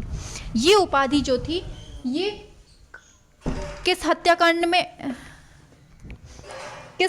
में इसको लौटा दी गई थी? तो ये कब लौटा दी गई थी? इसी में जलियांवाला बाग के टाइम पर इन्होंने नाइटहुड की उपाधि भी त्याग दी थी, क्योंकि जब इतना नरसंहार हो रहा था तो यहाँ पर इन्होंने कहा हम ऐसी उपाधि का क्या करेंगे जिसमें हमारे भारतवासियों का नाश हो रहा है। नेक्स्ट आता है 1997 में महारानी एलिजाबेथ ने इस स्मारक पर मृतकों को श्रद्धा। अब आ जाता है खिलाफत और असहयोग आंदोलन। ठीक है, ये कब से है? 1919 से लेकर 1922। ठीक है, अब देखते हैं क्या होता है कि 1919 ईस्वी में मोहम्मद अली और शौकत अली और अबुल कलाम आज़ाद, ये तीनों लोग तुर्की के साथ हो गए और मतलब तुर्की के साथ जो अन्याय हुआ था उसके विरोध में ये खिलाफत आंदोलन इन्होंने स्टार्ट कर दिया। किसने किसने? मोहम्मद अली, शौकत अली और अबुल कलाम आज़ाद ने, तीनों ने मिलकर जो तुर्की के साथ अन्याय हो गया था उसके विरोध में खिलाफत आंदोलन स्टार्ट कर दिया। ठीक है, यहाँ से खिलाफत आंदोलन स्टार्ट हो जाता है। अब इस आंदोलन के संचालन के लिए बड़ी जो खिलाफत समिति थी इसमें महात्मा गांधी ने भी मतलब भाग लिया था। किसने? महात्मा गांधी ने। नेक्स्ट पॉइंट आ जाता है ब्रिटिश शासन के प्रति बढ़ते क्रोध ने खिलाफत आंदोलन और असहयोग आंदोलन को जन्म दे दिया। तुर्की ने प्रथम विश्व युद्ध में 1914, प्रथम विश्व युद्ध कब हुआ था? 1914 से लेकर 1918 तक ब्रिटेन के विरुद्ध भाग लिया था। ठीक है, ये बात भी बिल्कुल सही है। विरुद्ध मतलब ब्रिटेन के विरुद्ध भाग लिया था। किसने लिया था? तुर्की ने। समझते जाइएगा, खेल हो रहा है। अब देखिएगा, तुर्की जो कि ब्रिटिश ने अन्याय किया था 1919 में मोहम्मद अली, शौकत अली ने ब्रिटेन के खिलाफ खिलाफत आंदोलन चलाया। अभी हमने ऊपर देखा। नीचे आ जाता है तुर्की के सुल्तान को खलीफा, मतलब जो तुर्की का सुल्तान होता था उसको हम लोग खलीफा अर्थात मुस्लिमों का धर्मगुरु मानते थे। ठीक है, खिलाफत के आंदोलन जल्द ही स्वराज और पंजाब में दमन के विरोध में चलाए जा रहे आंदोलन के साथ मिल गया। अब देखिए, हो गया खेला। अब देखिए नेक्स्ट क्या आता है पॉइंट। नेक्स्ट पॉइंट कहता है गांधी जी नेतृत्व में 1920 में कलकत्ता में कांग्रेस के विशेष अधिवेशन में सरकार के विरुद्ध पहली बार और बाद में नागपुर के कांग्रेस के वार्षिक अधिवेशन में सरकार के विरुद्ध संघर्ष हेतु एक नया कार्यक्रम को स्वीकृति दे दी गई। समझ गए? नेक्स्ट आता है नागपुर अधिवेशन, जिसमें 15,000 प्रतिनिधियों ने, कितने? 15,000 प्रतिनिधियों ने भाग लिया था। इसमें कांग्रेस के संविधान में संशोधन किया गया और वैधानिक व शांतिपूर्ण तरीकों से भारतीयों के द्वारा स्वराज्य की प्राप्ति को कांग्रेस के संविधान का प्रथम प्रावधान बना दिया गया। समझ गए? हाँ। नेक्स्ट आता है अल हिलाल व कामरेड पत्रिका। मोस्ट इंपॉर्टेंट है, मोस्ट। कोई भी एग्जाम ऐसा नहीं रह जाता है जिसमें हिस्ट्री आती हो और ये क्वेश्चन ना पूछा जाता हो। मोस्ट इंपॉर्टेंट है। अल हिलाल पत्रिका किसकी है? तो अबुल कलाम आज़ाद की है। और कामरेड पत्रिका पूछता है तो वो किसकी है? वो भी अबुल कलाम आज़ाद की है। समझ गए? हाँ। तो अब देखिए क्या है कि कमाल बादशाह ने तुर्की के खलीफा पद को ही खत्म कर दिया। किसने खत्म किया था? याद करते जाइएगा, यहाँ से एक एक पॉइंट बन रहा है। किसने तुर्की के खलीफा पद को खत्म किया था? कमाल बादशाह ने। और यह खिलाफत आंदोलन भी खत्म हो गया। समझ गए? अब मोपला विद्रोह इसी आंदोलन से जुड़ा है। मोपला विद्रोह जो है वो केरल से स्टार्ट हुआ था। कहाँ से हुआ था? केरल से स्टार्ट हुआ था। और कब हुआ था? 1921 ईस्वी में। ठीक है, तो इसी से जुड़ा हुआ है। नेक्स्ट आता है सन 1920 में, सन 1920 अगस्त में केसरे हिंद की उपाधि लौटा दी। किसने लौटाई थी? गांधी जी ने। केसरे हिंद की जो उपाधि थी वो गांधी जी ने लौटा दी थी, क्योंकि अहिंसा हो रही थी और अहिंसा के खिलाफ थे कौन? गांधी जी।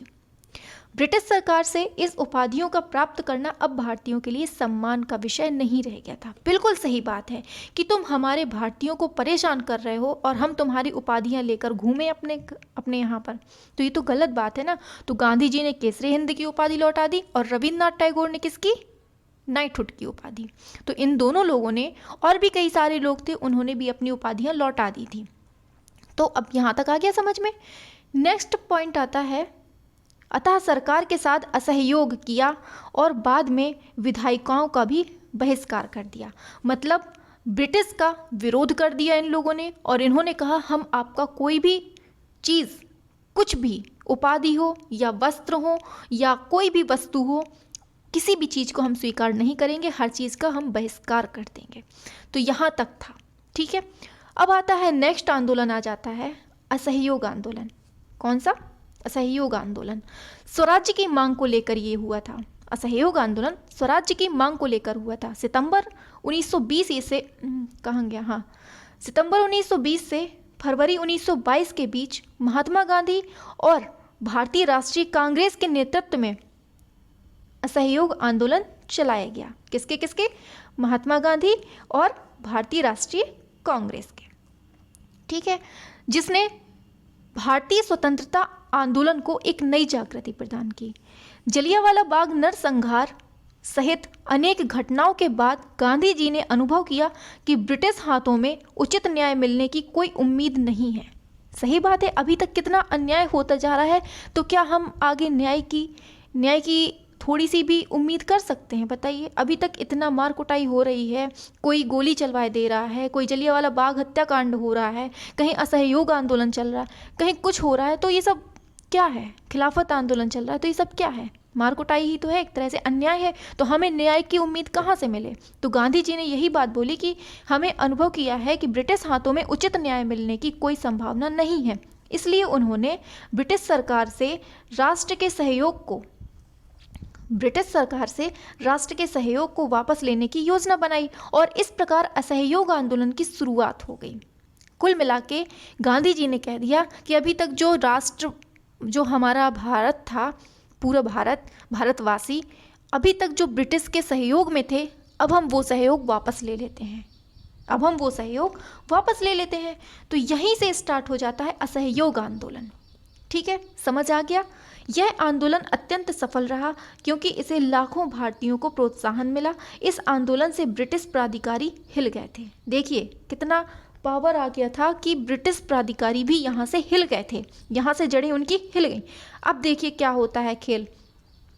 फिर स्टार्ट होता है कि सितंबर 1920 में असहयोग आंदोलन के कार्यक्रम पर विचार करने के लिए कलकत्ता में, कहाँ पर? कलकत्ता में कांग्रेस महासचिव के अधिवेशन का आयोजन किया गया और इस अधिवेशन की अध्यक्षता किसने की थी? लाला लाजपत राय ने की थी। और इस अधिवेशन में कांग्रेस ने पहली बार भारत में विदेशी शासन के विरुद्ध सीधी कार्रवाई करने का, विधान परिषदों का बहिष्कार करने और असहयोग व सविनय अवज्ञा आंदोलन को प्रारंभ करने का निर्णय ले लिया। ठीक है, समझ गए? तो यहीं से स्टार्ट हो जाती है सविनय अवज्ञा और ये सब चीज़ें, मतलब मन में इनके स्टार्ट हो गया था। अब देखिए कलकत्ता अधिवेशन में गांधी जी ने प्रस्ताव पेश करते हुए कहा कि अंग्रेजी सरकार शैतान है जिसके साथ सहयोग करना संभव नहीं है। ये किसने कहा था? गांधी जी ने। ठीक है, समझ गए? हाँ, तो नेक्स्ट पॉइंट आता है कि अंग्रेज सरकार को अपने भूलों पर कोई दुख है, अतः मतलब अंग्रेज सरकार को अपनी भूलों पर कोई दुख है, अतः हम कैसे स्वीकार कर सकते हैं कि नवीन व्यवस्थापिकाएं हमारे स्वराज्य का मार्ग प्रशस्त करेंगी। मतलब अंग्रेज सरकार को अपनी भूल का कोई भी दुख नहीं है, तो हम कैसे स्वीकार कर सकते हैं कि जो नई व्यवस्थापिका बनेंगी हमारे स्वराज्य की मार्ग दिखाएंगी, उसको प्रशस्त करेंगी। ये बात हो गई। फिर आता है कि स्वराज्य की प्राप्ति के लिए हमारे प्रगतिशील अहिंसात्मक असहयोग की नीति अपनाई जानी चाहिए। समझ गए? ये तो आ गया, लेकिन फिर इस प्रस्ताव का बहुत विरोध हुआ। क्या हुआ? विरोध हुआ। गांधी जी इस प्रस्ताव का विरोध करते हुए एनी बेसेंट ने कहा कि यह प्रस्ताव भारतीय स्वतंत्रता का सबसे बड़ा धक्का है। किसने कह दिया? एनी बेसेंट ने कह दिया कि यह प्रस्ताव भारतीय स्वतंत्रता का सबसे बड़ा धक्का है। अब फिर क्या होता है? गांधी जी इस विरोध तथा समाज और सभ्य जीवन के विरुद्ध संघर्ष की घोषणा करते हैं और सुरेंद्रनाथ बनर्जी, मदन मोहन मालवीय, देशबंधु चित्तरंजन दास, विपिन चंद्र पाल ने प्रारंभ में विरोध किया था इनका, ठीक है। फिर भी अली बंधुओं, समझिएगा, अली बंधु और मोतीलाल नेहरू के समर्थन से यह प्रस्ताव कांग्रेस ने स्वीकार कर लिया। यही वह क्षण था जहां से गांधी युग प्रारंभ होता है। कहाँ से? यहीं से गांधी युग प्रारंभ हो जाता है। अब आता है नागपुर अधिवेशन। कौन सा अधिवेशन आता है? नागपुर अधिवेशन आ जाता है। कांग्रेस के नागपुर अधिवेशन में असहयोग के प्रस्ताव की पुष्टि की गई और दो महत्वपूर्ण निर्णय लिए गए। कौन कौन से? पहले निर्णय के अंतर्गत कांग्रेस ने अब ब्रिटिश साम्राज्य के भीतर स्वशासन का लक्ष्य त्याग कर, देखिएगा, स्वशासन का लक्ष्य त्याग कर ब्रिटिश साम्राज्य के भीतर और आवश्यकता हो तो बाहर स्वराज्य का लक्ष्य घोषित कर दिया। क्या? पहला, स्वराज्य का लक्ष्य घोषित कर दिया, और दूसरे निर्णय के द्वारा कांग्रेस ने रचनात्मक कार्यक्रमों की एक सूची तैयार की। किसकी? रचनात्मक कार्यक्रमों की एक सूची तैयार की, जो इस प्रकार थी। सभी वयस्कों को, उसमें क्या पॉइंट दिए गए थे कि सभी वयस्कों को कांग्रेस का सदस्य बनाया जाए, ठीक है। दूसरा था 300 सदस्यों की अखिल भारतीय कांग्रेस समिति का गठन किया जाए, ये भी ठीक है। नेक्स्ट है भाषाई आधार पर प्रांतीय कांग्रेस समितियों का पुनर्गठन किया जाए, ठीक है। नेक्स्ट पॉइंट दिया था कि स्वदेशी वस्तुओं अर्थात मुख्यतः हाथ की कताई बुनाई को प्रोत्साहन मिलना चाहिए। और नेक्स्ट था यथासंभव हिंदी का प्रयोग किया जाए, मतलब इंग्लिश का प्रयोग ना करते हुए हिंदी का प्रयोग किया जाए। तो ये थी मांगे। फिर बहिष्कार का निर्णय कैसा क्या था, तो इसको भी समझ लेते हैं। गांधी जी के विधान परिषदों के बहिष्कार के प्रस्ताव पर चित्तरंजन दास सहमत नहीं थे। कौन नहीं थे सहमत? चित्तरंजन दास सहमत नहीं थे, क्योंकि गांधी जी तो बहिष्कार करने पर लगे थे, लेकिन चित्तरंजन दास ने कह दिया कि हम आपके सपोर्ट में नहीं हैं। उन्होंने कहा कि मैं परिषदों को स्वराज्य प्राप्ति का साधन समझता हूँ। लाला लाजपत राय स्कूलों में बहिष्कार के विरोधी थे, देखिए ये भी विरोधी थे, लेकिन मोतीलाल नेहरू के प्रयास से संपन्न समझौते में तय हुआ कि स्कूलों और अदालतों का बहिष्कार धीरे धीरे किया जाए। स्कूलों और अदालतों का बहिष्कार धीरे धीरे किया जाए और आंदोलन को हिंसक होने से बचाने के लिए मैं हर एक यातनापूर्ण बहिष्कार, यहाँ तक कि मौत को भी सहने को तैयार हूँ। ये मोस्ट इंपॉर्टेंट कथन है। ये किसका कथन है? तो ये कहा था गांधी जी ने कहा था। क्या कहते हैं गांधी जी? आंदोलन को हिंसक होने से बचाने के लिए मैं हर एक अपमान, हर एक यातनापूर्ण बहिष्कार, यहाँ तक कि मौत को भी सहने को तैयार हूँ। किसने कहा था? गांधी जी ने कहा था। समझ गए? नेक्स्ट अब यहाँ से स्टार्ट हो जाता है चौरी चौरा कांड। देख रहे हैं कितना तनावपूर्ण माहौल था और ऐसे में आज़ादी मिलना बहुत कठिन था। खुद का संविधान बनाना कितना कठिन था, ये आप लोग अभी समझ रहे होंगे इस कंडीशन में। बिल्कुल से आप ये समझिए कि लाइव चल रहा है, बिल्कुल से ऐसा समझ लीजिए कि चल ही रहा है माइंड में, ऐसी ऐसी घटनाएं हो रही हैं हमारे सामने। चौरी चौरा कांड तो क्या है? चौरी चौरा उत्तर प्रदेश में, इंपॉर्टेंट है, याद रखिएगा इसको क्योंकि अपने यूपी से संबंधित है। चौरी चौरा उत्तर प्रदेश में गोरखपुर के पास एक क्या है? कस्बा है, जहां 5 फरवरी 1922 को भारतीयों ने ब्रिटिश सरकार की एक पुलिस चौकी को आग लगा दिया। किसको? पुलिस चौकी को आग लगा दिया, और जिससे उसमें छुपे हुए 22 पुलिसकर्मी, कितने थे? 22 पुलिसकर्मी जिंदा जल के मर गए थे। समझ गए? मतलब चौरी चौरा घटना में क्या हुआ था कि उत्तर प्रदेश में जो गोरखपुर है वहाँ पर 5 फरवरी 1922 को जो भारतीय जो थे वो ब्रिटिश सरकार से नाराज थे। तो उन्होंने क्या किया था कि पुलिस चौकी थी, पुलिस चौकी के अंदर 22 पुलिसकर्मी थे जो कि जिंदा थे, मतलब बैठे हुए थे, और वहां पर पुलिस चौकी में आग लगा दी। यही घटना कहलाती है चौरा चौरी कांड। ठीक है, इस घटना को ही चौरा चौरी कांड के नाम से जाना जाता है। ठीक है,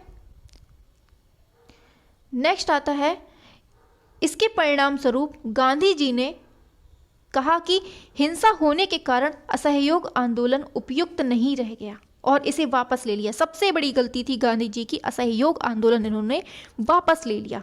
जो असहयोग आंदोलन पहले चलाया था कि हम ब्रिटिश का जो मतलब अंग्रेज था उनका सपोर्ट नहीं करेंगे, उन्होंने बाद में कह दिया कि हम जो असहयोग आंदोलन चला रहे थे उसे हम वापस लेते हैं। तो अब देखिए क्या होता है। चौरा चौरी कांड का मुकदमा किसने लड़ा था? पंडित मदन मोहन मालवीय ने लड़ा था। इम्पॉर्टेंट है कि चौरी चौरा जो घटना हुई थी इसका मुकदमा किसने लड़ा था? पंडित मदन मोहन मालवीय ने लड़ा था, और उन्हें बचा ले जाना उनकी बड़ी सफलता थी। ठीक है, नेक्स्ट आता है 1922 की गया कांग्रेस में खन्ना जी ने व उनके साथियों ने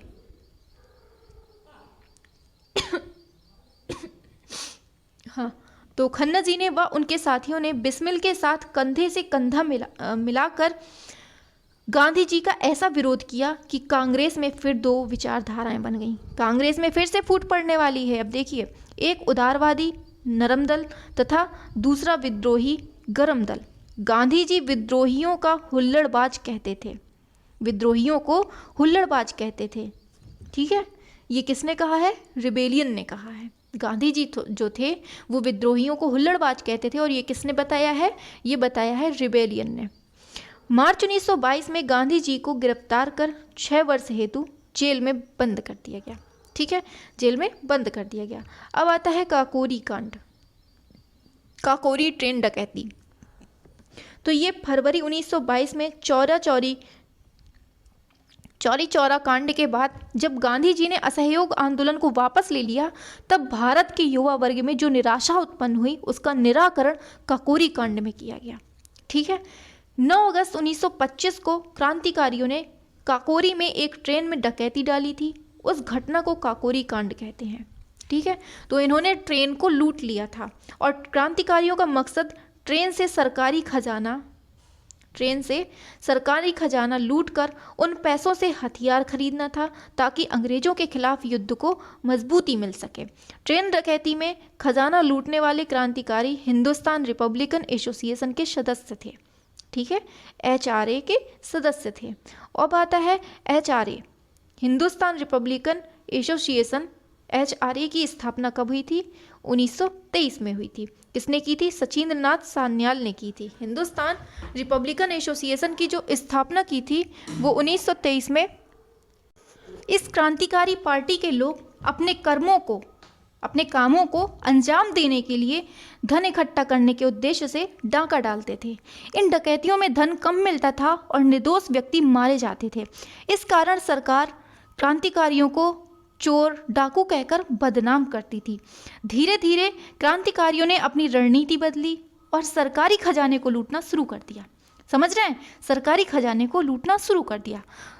काकोरी ट्रेन की डकैती इसी दिशा में क्रांतिकारियों का पहला सबसे बड़ा प्रयास था। रामप्रसाद बिस्मिल ने एक पुस्तक लिखी है। कौन सी? काकोरी के शहीद। रामप्रसाद बिस्मिल की पुस्तक है काकोरी के शहीद, जिसमें लूटा गया धन कितना था? 4,601 रुपये। देख रहे हैं कितना, मतलब 4,000 रुपये उस टाइम पर क्या मायने रखते थे। आप समझिए कि मतलब 4,601 रुपये लूटने के लिए उन्होंने ट्रेन डकैती डाली थी और इतना माल लूटा था। तो काकोरी के शहीद पुस्तक किसकी है? रामप्रसाद बिस्मिल की है। उसमें लूटा गया धन का कितना विवरण दिया गया है? तो 4,601 रुपये। और 15 आने व 6 पाई साथ में इसी के, यहाँ से इतनी हो जाती है। अब हमें कमेंट पर बताइए कि जो काकोरी ट्रेन डकैती है इसका नया नाम क्या हो गया है, इसका जो नया नाम बदल दिया गया है, परिवर्तन हो गया है, क्या हो गया है। आता है साइमन कमीशन। अब यहाँ से साइमन कमीशन आता है 1928 में ये अपने भारत आया था। पंजाब केसरी किसका नाम है, ये लाला लाजपत राय का नाम है, उपनाम है पंजाब केसरी। तो साइमन कमीशन क्या है समझते हैं। 1919 के भारत सरकार अधिनियम में यह व्यवस्था की गई थी कि 10 वर्ष बाद भारत में उत्तरदायी सरकार के कार्यों की समीक्षा का प्रावधान किया जाएगा। लेकिन 8 नवंबर को अध्यक्ष सहित 7 सदस्यीय आयोग की घोषणा हुई। इस आयोग में किसी भी भारतीय को शामिल नहीं किया गया, जिसके कारण इस आयोग का तीव्र विरोध हुआ। कुल मिलाकर ये समझ लीजिए कि साइमन कमीशन में किसी भी भारतीय को इंटर नहीं किया गया था, मतलब किसी भी भारतीय को शामिल नहीं किया गया था। तो लड़ाई केवल यही थी कि केवल इसमें सफ़ेद लोग यानी श्वेत लोग, मतलब अंग्रेज, केवल अंग्रेज ही क्यों हैं, हम भारतीयों को क्यों शामिल नहीं किया जा रहा है। लड़ाई सिर्फ यहाँ पर इतनी सी थी। तो देखिए क्या होता है। 3 फरवरी 1928 को आयोग बम्बई पहुँचा, जहाँ साइमन, तो पूछा जाता है, क्वेश्चन इंपॉर्टेंट है कि साइमन आयोग, साइमन कमीशन भारत कहाँ आया था, भारत में कहाँ से प्रवेश हुआ था, तो ये बम्बई से हुआ था। ठीक है, साइमन वापस जाओ के नारे लगाए गए और लाहौर में कमीशन का विरोध किसने किया था, लाला लाजपत राय ने किया था, जिसमें लाठियों की चोट से दिसंबर 1928 में मृत्यु हो गई थी।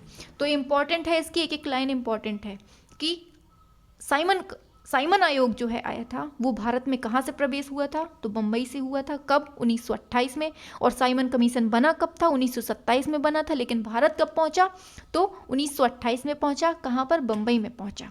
और साइमन वापस जाओ के नारे लगाए गए। दूसरा क्वेश्चन बन जाता है कि लाहौर से साइमन का विरोध किसने किया था, तो ये किया था लाला लाजपत राय ने किया था। ठीक है, तीसरा क्वेश्चन बनता है कि लाला लाजपत राय की मृत्यु किसके विरोध में हुई थी, तो किसके विरोध में, साइमन कमीशन के विरोध में। और ऐसा कौन सा क्रांतिकारी है जिसकी मृत्यु लाठियों के चोट से हुई थी, तो किसकी हुई थी, लाला लाजपत राय की। कब हुई थी, 1928 में। समझ में आ गया होगा, उम्मीद है। हाँ, चलते हैं नेक्स्ट पॉइंट पर। साइमन कमीशन की रिपोर्ट 27 मई 1930 को प्रकाशित, जिसमें प्रमुख बिंदु थे। द्वैत शासन की व्यवस्था को समाप्त कर उत्तरदायी शासन की स्थापना होनी चाहिए। दूसरा है, भारत के लिए संघीय संविधान होना चाहिए। तीसरा है, केंद्र में भारतीयों को कोई भी उत्तरदायित्व प्रदान ना किया जाए। बर्मा पता है किसको कहते थे, म्यांमार को कहते थे। बर्मा को भारत से अलग किया जाए। और नोट लिखा है, बर्मा भारत से कब अलग हुआ था, 1937 में अलग हुआ था। ठीक है, कब हुआ था, 1937 में अलग हुआ था। तो याद रखिएगा बर्मा क्या है, हम लिख देते हैं। देखिए बर्मा क्या है, तो क्या है, म्यांमार का ही दूसरा नाम है, आप सभी जानते होंगे। म्यांमार का दूसरा नाम है बर्मा। और ये कब अलग हुआ था अपने भारत से, 1937 में। ठीक है, साइमन कमीशन को श्वेत कमीशन भी कहते हैं। अभी हमने बताया ना, क्योंकि इसमें सभी लोग सफ़ेद लोग थे। सफ़ेद कौन था, अंग्रेज, सभी अंग्रेज थे, इसलिए इसको श्वेत कमीशन भी कह देते हैं। क्या, श्वेत कमीशन।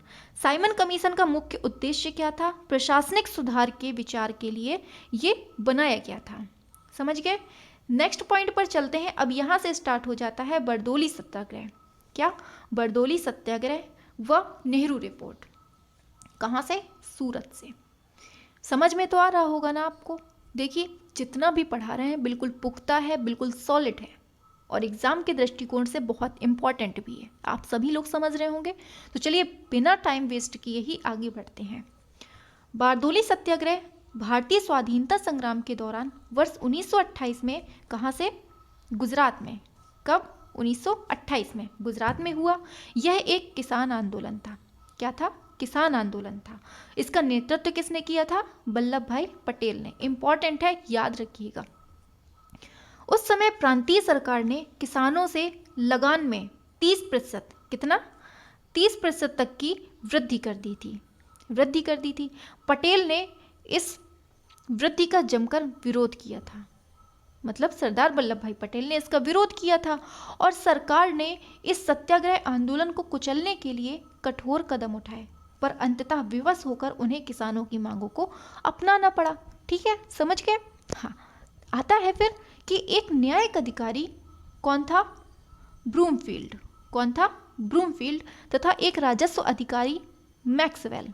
इन दोनों ने संपूर्ण मामले की जांच कर लगान 6% कर दी। पहले कितनी थी? 30% थी। पहले कितनी थी? 30% थी। फिर कितनी कर दी गई? 6% कर दी। ठीक है। फिर इस सत्याग्रह आंदोलन के सफल होने के बाद वहाँ की जो महिलाओं, किन्होंने, बहुत पूछा जाता है क्वेश्चन, वहाँ की कहाँ की? गुजरात की। कहाँ की? गुजरात की महिलाओं ने किसको? वल्लभ भाई पटेल को सरदार की उपाधि दी। तो पूछा जाता है कि वल्लभ भाई पटेल को सरदार की उपाधि किसने दी थी? तो महिलाओं ने दी थी। किस आंदोलन में दी थी? बारडोली सत्याग्रह आंदोलन में। बारडोली सत्याग्रह आंदोलन कब हुआ था? कब हुआ था बताइए, कमेंट बॉक्स पर छाप दीजिए कब हुआ था, हमें बताएंगे सब कुछ। आगे देखते हैं। गांधी जी ने कहा कि,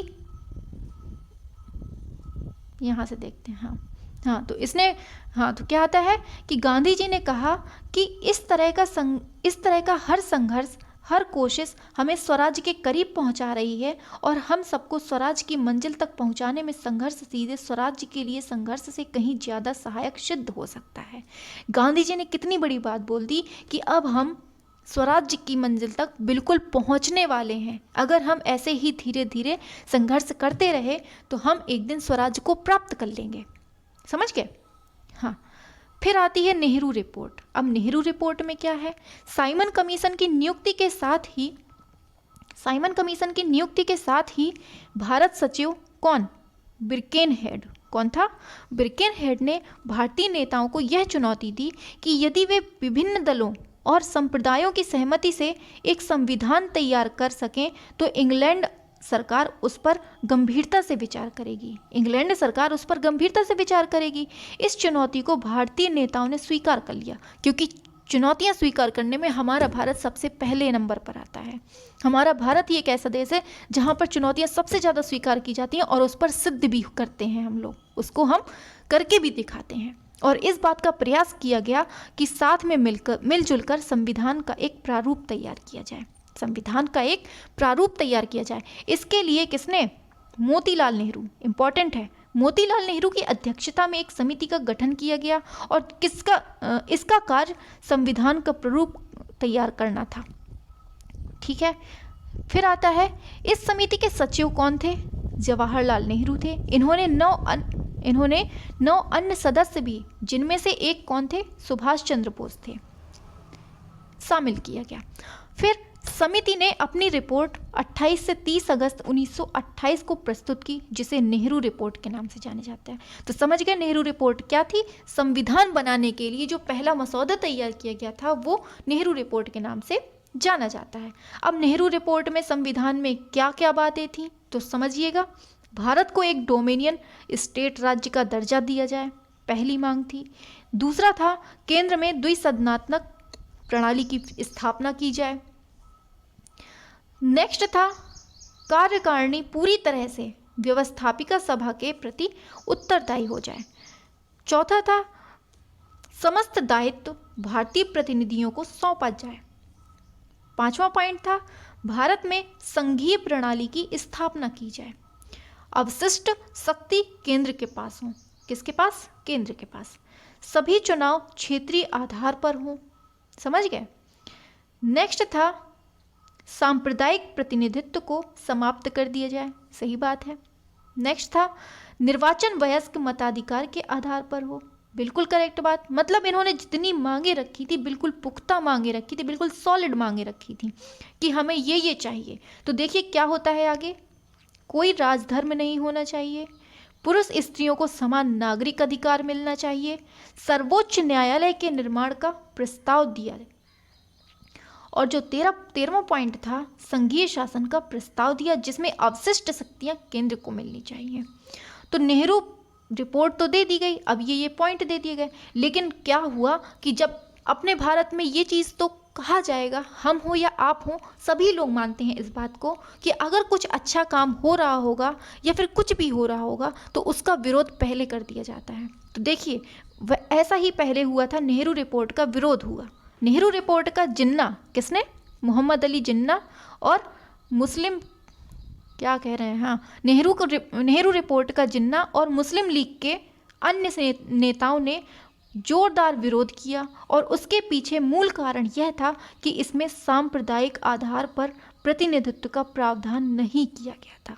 कुल मिलाकर इसलिए इन्होंने विरोध कर दिया कि इसमें सांप्रदायिक आधार पर प्रतिनिधित्व का प्रावधान नहीं किया गया था। और कांग्रेस में कुछ लोग डोमिनियन स्टेट की बात से संतुष्ट नहीं थे। लोग अब इस मतलब जो पॉइंट उन्होंने दिए थे इनसे असंतुष्ट होने लगे लोग। तो अब क्या होता है आगे होता है कि वे पूर्ण स्वराज को नेहरू रिपोर्ट में शामिल किए जाने की मांग कर रहे थे।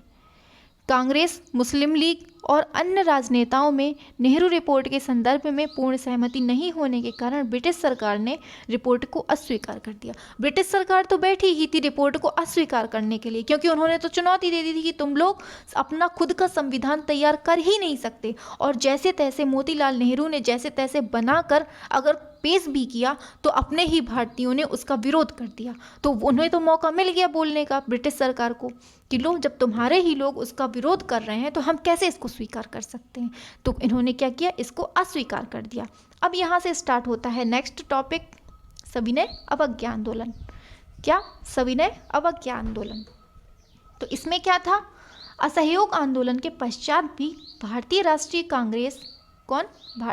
कांग्रेस का संघर्ष चलता रहा और 1930, नोट करिएगा, 1930 ईस्वी तक कांग्रेस ने भारत की स्वतंत्रता के लिए सरकार से कई मांगें की, लेकिन कांग्रेस की मांगें सरकार द्वारा ठुकरा दी जाती थी। जब ब्रिटिश बैठे हैं मेन पर, केंद्र में बैठे हैं, तो भला कैसे हम लोगों की चल सकती थी। आप खुद ही बताइए, अगर राजा ही हमारा नालायक टाइप का होगा तो हमारी कैसे चल सकती है। राजा तो अपनी ही चलाएगा। तो बस यही चीज़ यहाँ पर भी हो रही थी। अब देखिए, जनता के मन में यह बात घर बन गई कि सरकार को कुछ करने के लिए मजबूर किया जाए। ब्रिटिश सरकार ने नेहरू रिपोर्ट को भी अस्वीकार कर भारतीयों को क्रोध कर दिया। अंततः 1930 ईस्वी में कांग्रेस की कार्यकारिणी ने महात्मा गांधी को सविनय अवज्ञा आंदोलन चलाने का अधिकार प्रदान कर दिया। ठीक है, सविनय अवज्ञा आंदोलन की शुरुआत कब हुई?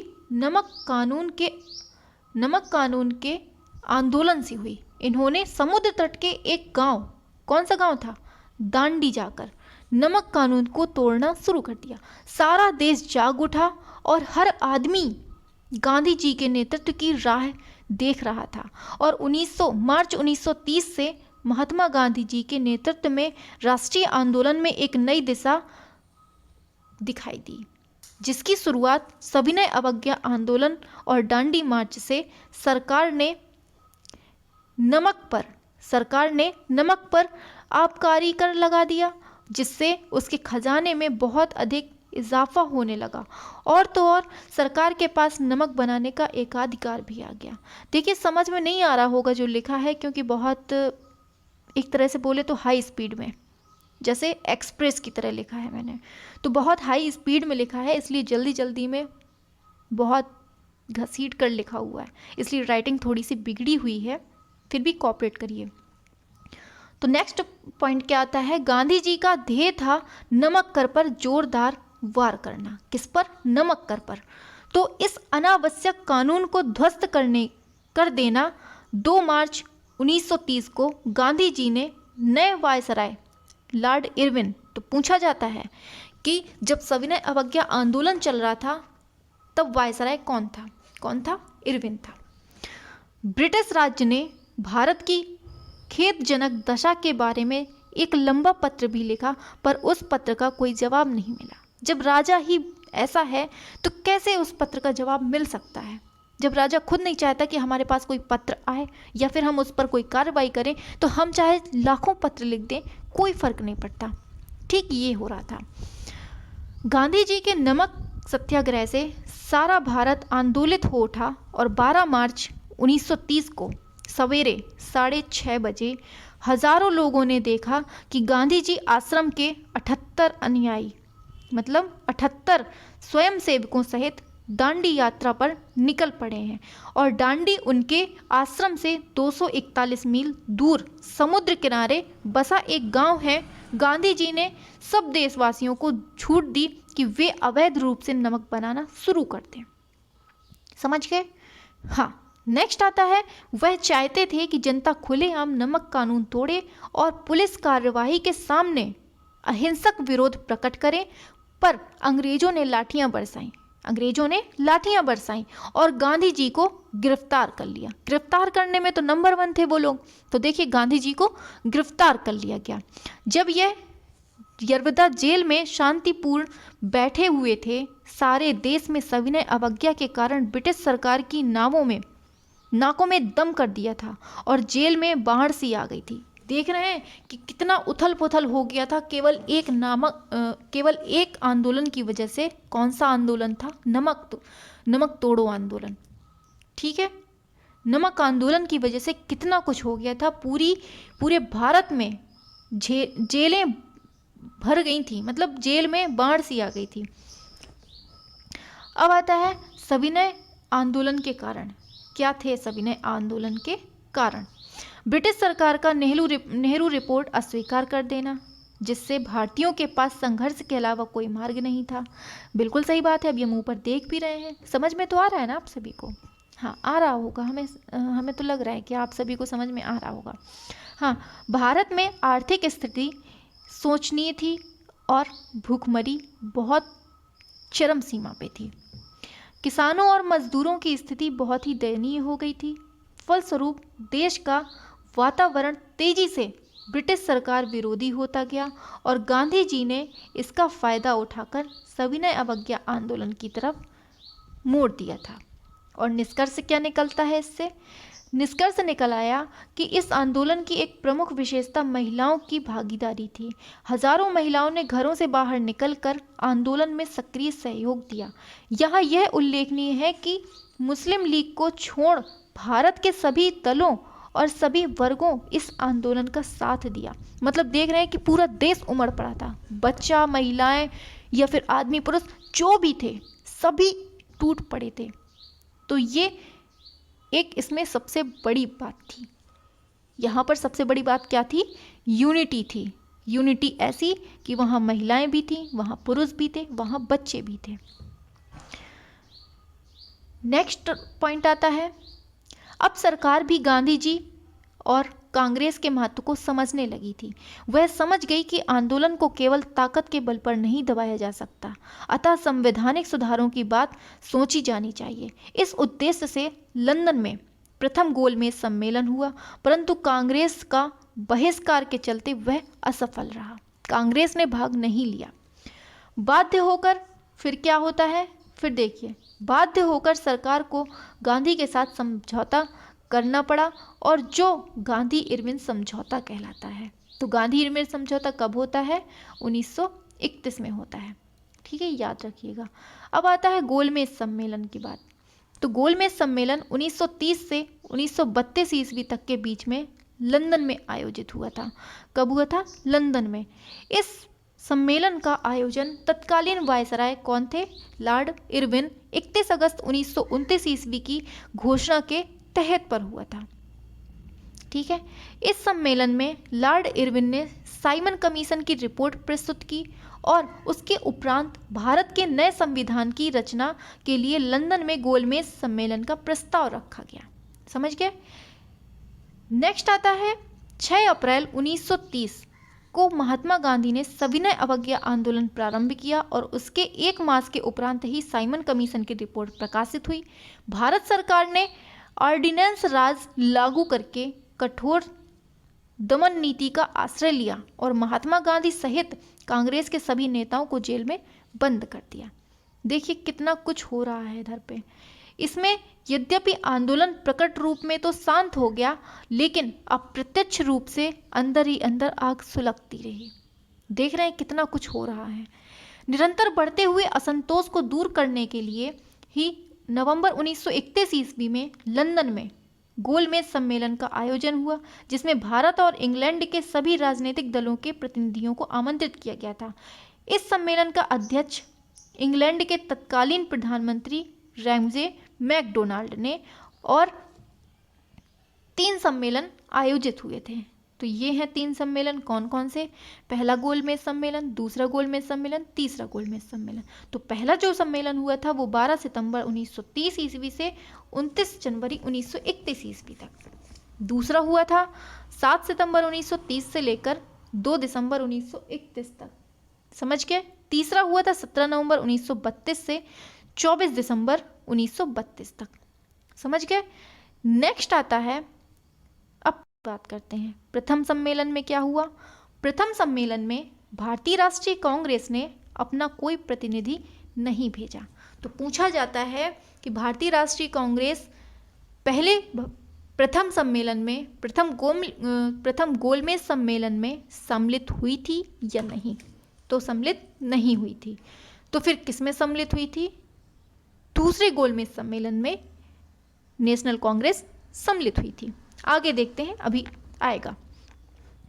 इस सम्मेलन से इतना लाभ हुआ कि ब्रिटिश सरकार ने इस प्रतिबंध के साथ केंद्र और प्रांत, देखिएगा, केंद्र और प्रांत की विधानसभाओं को शासन संबंधी उत्तरदायित्व सौंपना स्वीकार कर लिया कि केंद्रीय विधानमंडल का गठन ब्रिटिश भारत तथा देशी राज्यों के संबंध के आधार पर हो। समझ गए? हाँ। अब आता है दूसरा सम्मेलन। तो दूसरे सम्मेलन में क्या हुआ था? द्वितीय सम्मेलन में महात्मा गांधी ने कांग्रेस के एकमात्र प्रतिनिधि बनकर भाग लिया था। तो पूछा जाता है कि कांग्रेस, मतलब पहली बात तो ये क्वेश्चन बन जाता है कि गोलमेज सम्मेलन में कांग्रेस ने भाग कब लिया था? तो पहले गोलमेज सम्मेलन, दूसरे या तीसरी में? तो किस में किया था? दूसरे गोलमेज सम्मेलन में कांग्रेस ने भाग लिया था। और कांग्रेस की तरफ से किसने भाग लिया था? तो यहाँ से गांधी जी ने भाग लिया था। समझ गए? हाँ। तो अब यहाँ से होता है भाग लिया। इसमें मुख्य रूप से सांप्रदायिक प्रतिनिधित्व के आधार पर सीधे, हाँ, तो क्या था? सांप्रदायिक प्रतिनिधित्व के आधार पर सीटों के बंटवारे के जटिल प्रश्न पर विचार विनिमय हुआ, किंतु इस पर परस्पर मतैक्य न हो सका, क्योंकि मुसलमान प्रतिनिधियों को ऐसा विश्वास हो गया था कि हिंदुओं से समझौता करने की अपेक्षा अंग्रेजों से उन्हें अधिक सीटें प्राप्त हो सकेंगी। यहाँ से लड़ाई भड़क उठी हिंदू मुस्लिम के बीच में। इसका लाभ उठाकर प्रधानमंत्री रैमजे मैकडोनाल्ड ने सांप्रदायिक निर्णय की घोषणा की, जिसमें केवल मान्य अल्पसंख्यकों को ही नहीं बल्कि हिंदुओं की दलित वर्ग को भी अलग प्रतिनिधित्व देने का व्यवस्था कर दिया। समझ गए? यहाँ से अब जो तीसरा गोलमेज सम्मेलन है, तो तीसरे गोलमेज सम्मेलन में, तृतीय गोलमेज सम्मेलन में भारतीय संवैधानिक प्रगति के कुछ सिद्धांतों पर सभी लोग सहमत हो गए, ठीक है, जिन्हें एक श्वेत पत्र के रूप में ब्रिटिश संसद के दोनों सदनों की संयुक्त प्रवर समिति के सम्मुख रखा गया। ठीक है, यही श्वेत पत्र आगे चलकर 1933 में गवर्नमेंट ऑफ इंडिया एक्ट भारतीय शासन विधान का आधार बना। समझ गए? अब यहाँ से गांधी इरविन पैक्ट आ जाता है, गांधी इरविन समझौता। जैसे ही गांधी जी जेल से, पीछे का एक क्वेश्चन छूट गया है, मैं आपको बोल देती हूँ कि एक क्वेश्चन और पूछा जाता है कि पहली, दूसरी, तीसरी गोलमेज सम्मेलन में, तीनों गोलमेज सम्मेलन में भाग किसने लिया था? तो किसने लिया था? भीमराव अंबेडकर मात्र एक ऐसे थे जिन्होंने तीनों गोलमेज सम्मेलन में भाग लिया था। समझ गए? अब चलते हैं इधर पे। जेल से बाहर आए, उन्होंने वायसराय लॉर्ड इरविन से मिलने की इच्छा जताई। किससे? लॉर्ड इरविन से मिलने की इच्छा जताई। कई दिनों तक वे मिलते रहे और अंत में एक समझौते के रूप में बात समाप्त हुई, जिसका नाम गांधी इरविन पैक्ट पड़ा। तो क्या हुआ था इसमें? 26 जनवरी 1931 ईस्वी को गांधी इरविन समझौता हुआ, जिसके अनुसार यह तय हुआ कि जब सत्याग्रह बंद कर दिया जाएगा और सभी राजनीतिक कैदी छोड़ दिए जाएंगे, तब कांग्रेस गोलमेज सम्मेलन में भाग लेगी। और द्वितीय गोलमेज सम्मेलन में भाग लेने के लिए कांग्रेस ने एकमात्र प्रतिनिधि के रूप में गांधी जी ने भाग लिया था। वहां उन्होंने भारत के लिए पूर्ण स्वतंत्रता की मांग की, जिसे ब्रिटिश सरकार के द्वारा स्वीकार नहीं किया गया। क्या हुआ? स्वीकार नहीं किया। और गांधी जी विक्षुब्ध होकर भारत लौटे। भारत लौटकर गांधी जी ने देखा कि सरकार तो दमन करने पर लगी हुई है। यहाँ आकर उन्होंने अपने सविनय अवज्ञा आंदोलन को और तेजी कर दिया और सरकार ने गांधी जी को गिरफ्तार कर लिया। सरकार की कठोर दमन नीति के बावजूद आंदोलन चलता रहा। आंदोलन फिर भी बंद नहीं हुआ, चलता रहा। सरकार ने हिंदू और मुस्लिमों के बीच फूट तो डाल ही दी थी और अहूतों को हिंदुओं के विरुद्ध भड़का भी दिया था। और 8 मई 1933 को गांधी जी ने जेल से मुक्त होकर 6 सप्ताह के लिए सविनय अवज्ञा आंदोलन बंद कर व्यक्तिगत सत्याग्रह प्रारंभ किया। 1934 में कांग्रेस ने सविनय अवज्ञा आंदोलन और सत्याग्रह बंद करने की घोषणा कर दी। समझ रहे हैं कितना खेल हो रहा है इधर पे, कितना ज़्यादा रणनीति चल रही है। हर एक रणनीति पर वार करना है आपको और हर एक रणनीति से ही क्वेश्चन निकल कर आ रहे हैं। सविनय अवज्ञा आंदोलन को बिना शर्त स्थगित करने की नीति से कांग्रेस की युवा पीढ़ी गांधी जी से अत्यंत रुष्ट हो गई। फिर भी इस आंदोलन से भारतीय जनता में एक नए उत्साह का संचार हुआ तथा कांग्रेस एक जनप्रिय संस्था बनकर उभर आई। अब आता है भारत छोड़ो आंदोलन। तो सबसे पहला क्वेश्चन तो यही बन जाता है कि भारत छोड़ो आंदोलन के टाइम पर वायसराय कौन थे? बताइए कौन थे? लिनलिथगो। कौन था? लिनलिथगो। कौन था? लिनलिथगो था। ठीक है, तो कौन वायसराय था? लिनलिथगो था। ठीक है, अब देखते हैं भारत के इतिहास में कब हुआ था ये? 1942 में। कब हुआ था? 1942 में हुआ था। अगस्त की क्रांति एक बहुत ही महत्वपूर्ण स्थान रखती है। इस क्रांति का नारा था अंग्रेजों भारत छोड़ो, अंग्रेजों भारत छोड़ो। और सचमुच ही एक क्षण तो ऐसा लगने लगा कि अब अंग्रेजों को भारत से निकालना आसान हो गया है और इनको जाना ही पड़ेगा। द्वितीय विश्व युद्ध में जगह जगह मित्र राष्ट्रों की पराजय से अंग्रेजों के हौसले पहले से ही चूर हो गए थे और उस पर यह 1942 की क्रांति हो गई। ऐसा लगने लगा कि अंग्रेजी साम्राज्य अब टूटकर बिखरने ही वाला है। अंग्रेजों ने भारतीयों से सहायता पाने के लिए यह प्रचार किया कि भारतीय स्वयं ही अपने देश के मालिक हैं और उन्हें आगे बढ़कर अपनी देश की रक्षा करनी चाहिए, क्योंकि भारत पर भी जापानी आक्रमण का खतरा बढ़ गया था। और 1942 ईस्वी में जब जापान प्रशांत महासागर को पार करता हुआ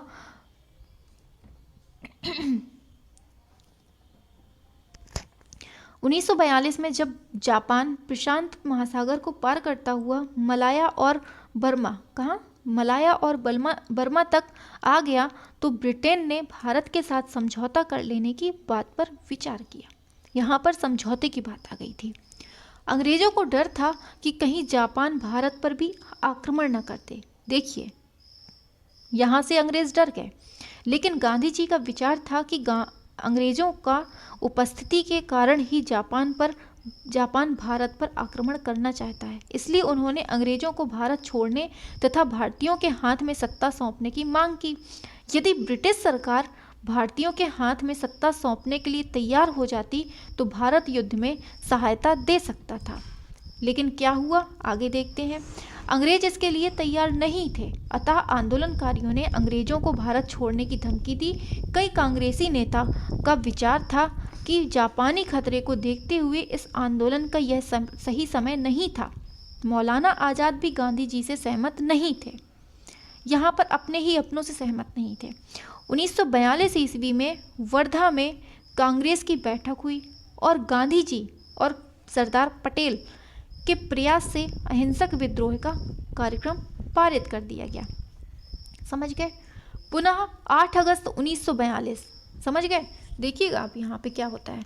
8 अगस्त 1942 को अबुल कलाम आज़ाद की अध्यक्षता में मुंबई कांग्रेस की महासमिति की बैठक हुई, जिसमें भारत छोड़ो प्रस्ताव स्वीकृत मिल गया। अब फिर यहाँ से गांधी जी गिरफ्तार हो जाते हैं। गांधी जी की गिरफ्तारी, बहुत बड़े पैमाने पर सामूहिक संघर्ष शुरू करने की बात प्रस्ताव में घोषित की गई और सरकार ने जन संघर्ष के शुरू होने की प्रतीक्षा नहीं की। रातों रात गांधी जी और देश के अन्य नेताओं को भी गिरफ्तार कर लिया गया। गांधी जी को पूना के आगा खां महल में रखा गया और महादेव भाई, कस्तूरबा, श्रीमती नायडू और मीराबेन को भी बंद कर दिया गया। लेकिन नेताओं के जेल चले जाने से भारत चुप नहीं हो गया। करो या मरो का नारा लोगों ने अपना लिया और हर जगह प्रदर्शन किए जा रहे थे।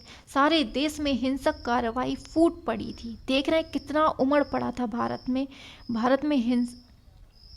हाँ, तो लोगों ने सरकारी इमारतें जला दी, देश में हड़तालें हो रही थीं और उपद्रव फैल गया था। पूरा भारत एक हो गया था और संघर्ष की मांग कर रहे थे। कह रहे थे कि हमें स्वराज्य चाहिए, हम तब तक संघर्ष करेंगे जब तक हमें अपना स्वराज नहीं मिल जाएगा। वायसराय लिनलिथगो ने इसका सारा दोष गांधी जी पर मढ़ दिया। उन्होंने कहा कि गांधी जी ने हिंसा को निमंत्रण दिया है। इसी दौरान कस्तूरबा की मौत हो गई और गांधी जी को भी मलेरिया हो गया। वह गंभीर रूप से बीमार हो गए। भारतीय जनता ने कहा कि उन्हें तत्काल रिहा कर दिया जाए। अधिकारियों ने यह सोचकर कि वह मृत्युशैया पर हैं, उन्हें और उनके साथियों को रिहा कर दिया। फिर क्या हुआ? असफल प्रयास। क्या असफल? तो देखते हैं। अगस्त आंदोलन सफल ना हुआ और भारत स्वतंत्र ना हुआ। इस आंदोलन ने जन असंतोष को चरम बिंदु पर पहुंचा दिया। यह क्रांति अत्याचार और दमन के विरुद्ध भारतीय जनता का विरोध था, जिसकी तुलना हम वास्टल के पतन या रूस की अक्टूबर क्रांति से कर सकते हैं। अब औपनिवेशिक स्वराज्य की बात बिल्कुल खत्म हो गई तथा अंग्रेजों का भारत छोड़कर जाना निश्चित हो गया और हमें 5 वर्षों के अंदर ही आज़ादी मिल गई। देख रहे हैं कितनी जल्दी आज़ादी मिल गई। फिर अगस्त आंदोलन का कारण क्या था? अगस्त आंदोलन कोई आकस्मिक घटना नहीं थी। आंदोलन प्रारंभ करने के पीछे कुछ महत्वपूर्ण कारक भी थे। क्या थे कारण? देख लेते हैं। पहला कारण था, सर्वप्रथम क्रिप्स योजना से ब्रिटिश सरकार का रवैया स्पष्ट हो गया था कि इंग्लैंड भारत में सही ढंग से संवैधानिक गतिरोध को दूर करना नहीं चाहता था। क्रिप्स प्रस्ताव के माध्यम से सरकार यह सिद्ध करना चाहती थी कि कांग्रेस भारत की आम जनता की प्रतिनिधि संस्था नहीं है। भारत में एकता का अभाव है, अतः सत्ता का हस्तांतरण संभव नहीं है। समझ के दूसरा पॉइंट आ जाता है, भारत पर जापानी आक्रमण की आशंका बढ़ गई थी।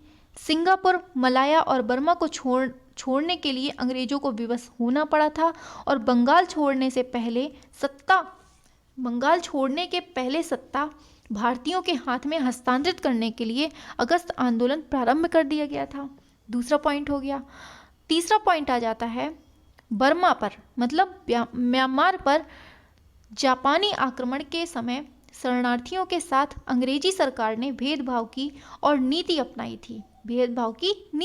थी और भारतीयों को कष्टदायक स्थिति में रखा जा रहा था और भारतीय सैनिकों के साथ बुरा व्यवहार किया जा रहा था। भारतीयों के साथ ब्रिटिश सरकार ने व्यवहार से क्षुब्ध होकर गांधी जी ने अगस्त आंदोलन की घोषणा कर दी थी। किसकी? अगस्त आंदोलन की। पूर्वी बंगाल में सरकार ने आतंक का राज्य कायम कर रखा था और सैनिकों को रखने के लिए बलपूर्वक घर खाली करवाया जा रहा था। बिना मुआवजा दिए भूमि अर्जित की जा रही थी। सरकार की तानाशाही के विरोध में आंदोलन प्रारंभ करना आवश्यक हो गया था। युद्ध काल में भारत की स्थिति संकटापूर्ण बन गई थी और मूल्य में बहुत अधिक वृद्धि हो गई थी। कागजी मुद्रा का प्रचार होने लगा था और जनसाधारण को जीवन यापन में अत्यधिक कठिनाई का सामना करने पड़ रहा था। अतः आर्थिक असंतोष हिंसक क्रांति का रूप ले सकता था। ऐसी अवस्था में गांधी जी ने भारत छोड़ो आंदोलन की घोषणा की और भारत को स्वतंत्र बनाने के लिए करो या मरो का नारा दे दिया। तो पूछा जाता है कि करो या मरो का नारा गांधी जी ने किस आंदोलन में दिया था? तो किस में दिया था? भारत छोड़ो आंदोलन में। क्रिप्स प्रस्ताव कब आया था? तो 1942 में आया था। समझ गए? यहाँ से पूरी कहानी आपको स्पष्ट हो गई कि कहाँ पर क्या लड़ाई झगड़ा हो रहा था, किस वजह से ये सारे आंदोलन स्टार्ट हुए थे। तो यहाँ से हर एक एक पॉइंट आपका, हर एक एक स्टोरी, मतलब स्टोरी ही चल रही है एक तरह से, मतलब स्टोरी जैसा ही है, ये सब कुछ लिखा हुआ है। तो आपको समझ में आ गया होगा। अब देखते हैं कैबिनेट मिशन। यहाँ से शुरू हो जाता है, क्या हो जाता है? Cabinet mission. तो कैबिनेट मिशन क्या था? क्या था? तो कैबिनेट मिशन कब भारत आया था? तो 24 मार्च 1946 में। द्वितीय विश्व युद्ध के बाद आने वाला पहला मिशन कौन था? ये था कैबिनेट मिशन। समझ गए? तो पूछा जाता है कि विश्व युद्ध के बाद आने वाला पहला मिशन कौन था? तो ये था कैबिनेट मिशन। कब? 24 मार्च 1946 में। इसका उद्देश्य क्या था? भारतीयों को उनका अपना कानून चाहिए और देना ही कैबिनेट मिशन का उद्देश्य था। 16 मई 1946 को रिपोर्ट पेश की गई थी। इस समय कांग्रेस का अध्यक्ष कौन था? ये अबुल कलाम आज़ाद था, जो कि सबसे युवा थे। कौन थे? सबसे ज़्यादा युवा थे। ठीक है। प्रावधान था इसमें कि इसमें बताया गया कि भारतीय अपनी सभी संविधान सभा का चुनाव कैसे करें। इस आयोग मिशन में विभाजन के प्रस्ताव को स्वीकार नहीं किया, अतः एमएल ने इस मिशन के प्रस्ताव को अस्वीकार कर दिया, परंतु कांग्रेस व गांधी जी ने इसे स्वीकार कर लिया था। ठीक है। नेक्स्ट आता है सीधी कार्यवाही दिवस। इंपॉर्टेंट है, सीधी कार्यवाही दिवस कब मनाते हैं? तो 16 अगस्त 1946 को सीधी कार्यवाही दिवस मनाने का कारण क्या है? क्योंकि कांग्रेस ने कैबिनेट मिशन योजना स्वीकार कर ली थी और लीग ने इसे पूर्णतः अस्वीकार कर दिया था। ठीक है।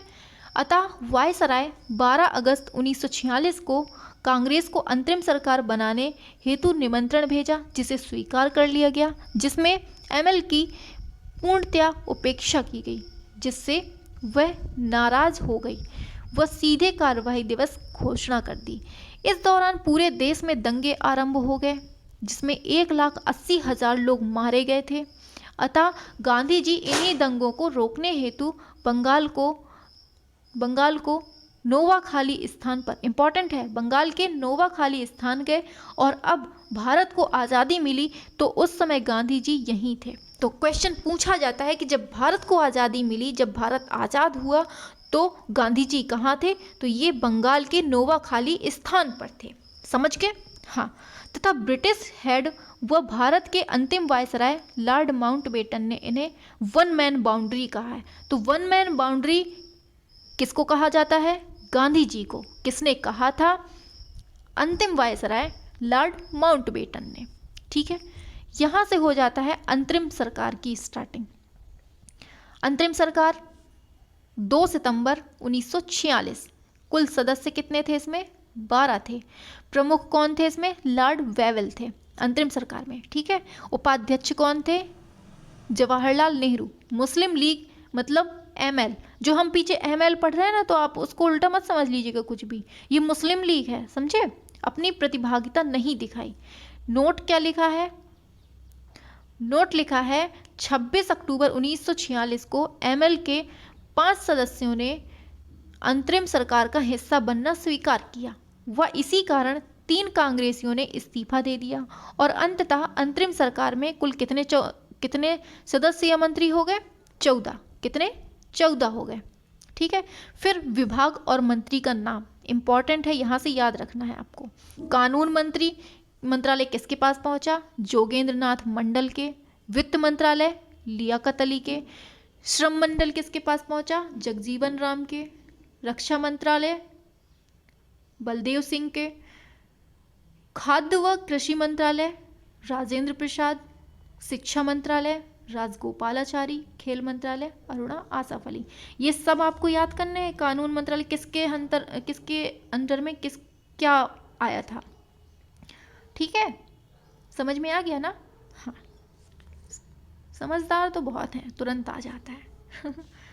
आ जाता है भारत का विभाजन व आज़ादी। अब यहाँ से हमें आज़ादी मिल रही है तो जश्न मनाओ। तो 20 फरवरी 1947 को ब्रिटिश पीएम कौन थे? एटली। कौन थे? क्लीमेंट एटली। तो क्वेश्चन पूछा जाता है, जब भारत आज़ाद हुआ था तो इंग्लैंड के जो प्रधानमंत्री थे कौन थे? क्लीमेंट एटली थे।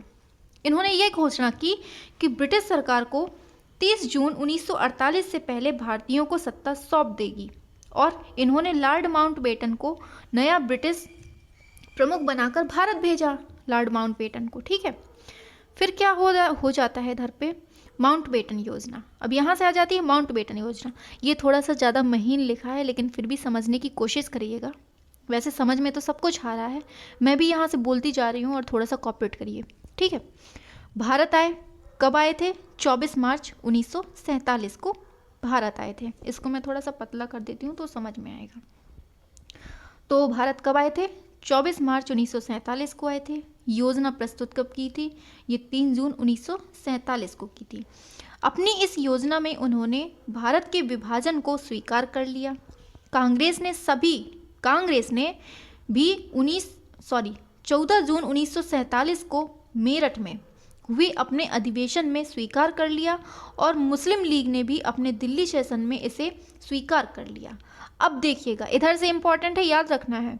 अब ब्रिटिश संसद ने 18 जुलाई, कौन सी डेट आ रही है निकल के?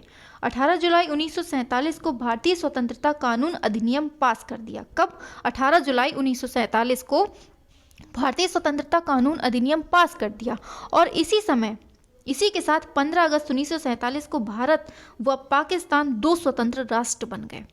15 अगस्त 1947 को अंग्रेजों से संविधान सभा ने सत्ता प्राप्त की।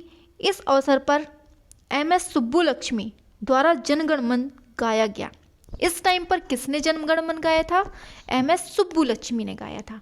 ठीक है, गांधी जी के आंदोलनों को राजनीतिक फिरौती किसने दी? लॉर्ड लिंडगो ने।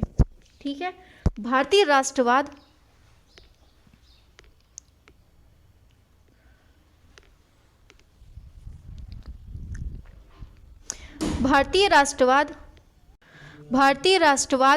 ब्रिटिश राज्य का शिशु है, ये किसने कहा था? कोपलैंड ने कहा था। ब्रिटिश शासन का महत्वपूर्ण कार्य भारत का एकीकरण था, ये किसने कहा था? पाणिक्कर ने कहा था। मेरी पीठ पर, ये इंपॉर्टेंट है, ये पूछा जाता है कि मेरी पीठ पर किया गया एक एक प्रहार ब्रिटिश शासन के लिए कील की ताबूत साबित होगा, किसने कहा था? लाला लाजपत राय ने, क्योंकि इनकी लाठीचार्ज होने से मृत्यु हो गई थी। किस आंदोलन में हो गई थी? कमेंट पर बता दीजिए। आता है इरविन व गांधी 2 महात्मा हैं, ये किसने कहा था? सरोजनी नायडू ने कहा था। इरविन व गांधी 2 महात्मा हैं, किसने कहा था? सरोजनी नायडू ने कहा था। गांधी जी को पहली बार राष्ट्रपिता किसने कहा था? तो ये सुभाष चंद्र बोस ने कहा था। सुभाष चंद्र बोस को देश नायक किसने कहा था? रविंद्रनाथ टैगोर ने कहा था। सुभाष चंद्र बोस को देशभक्तों का राजकुमार कहा था, किसने? गांधी जी ने। विदेशी वस्त्रों की बर्बादी ही उनके साथ सर्वोत्तम व्यवहार है, ये किसने कहा था? गांधी जी ने कहा था। हिंदू मुस्लिम एकता के अग्रदूत जिन्ना है, ये किसने कहा था? सरोजनी नायडू ने। तिलक में मेरी रुचि इसलिए है क्योंकि वह संस्कृत विद्वान है, ये मैक्स मूलर ने कहा था। मैं एक समाजवादी हूँ व गणतंत्रवादी हूँ, और मुझे राजाओं व राजकुमार पर विश्वास नहीं, ये कहा था जवाहरलाल नेहरू ने। भारत में क्रांति होने जा रही है और मैं इसे जल्द ही यहाँ से चले जाना चाहिए। भारत में क्रांति होने जा रही है और हमें जल्द ही यहाँ से चले जाना चाहिए, ये कहा था वेवेल ने। तो यहाँ से हमारा आधुनिक भारत का इतिहास जो होता है वो कंप्लीट हो जाता है। यहाँ से हमारा आधुनिक भारत का इतिहास जो है वो कंप्लीट हो जाता है। तो यहाँ पर जितने भी पॉइंट देखे हैं हमने, सारे के सारे मोस्ट इम्पॉर्टेंट हैं। क्या हैं? सारे के सारे मोस्ट इम्पॉर्टेंट हैं और सारा कुछ कवर हुआ है।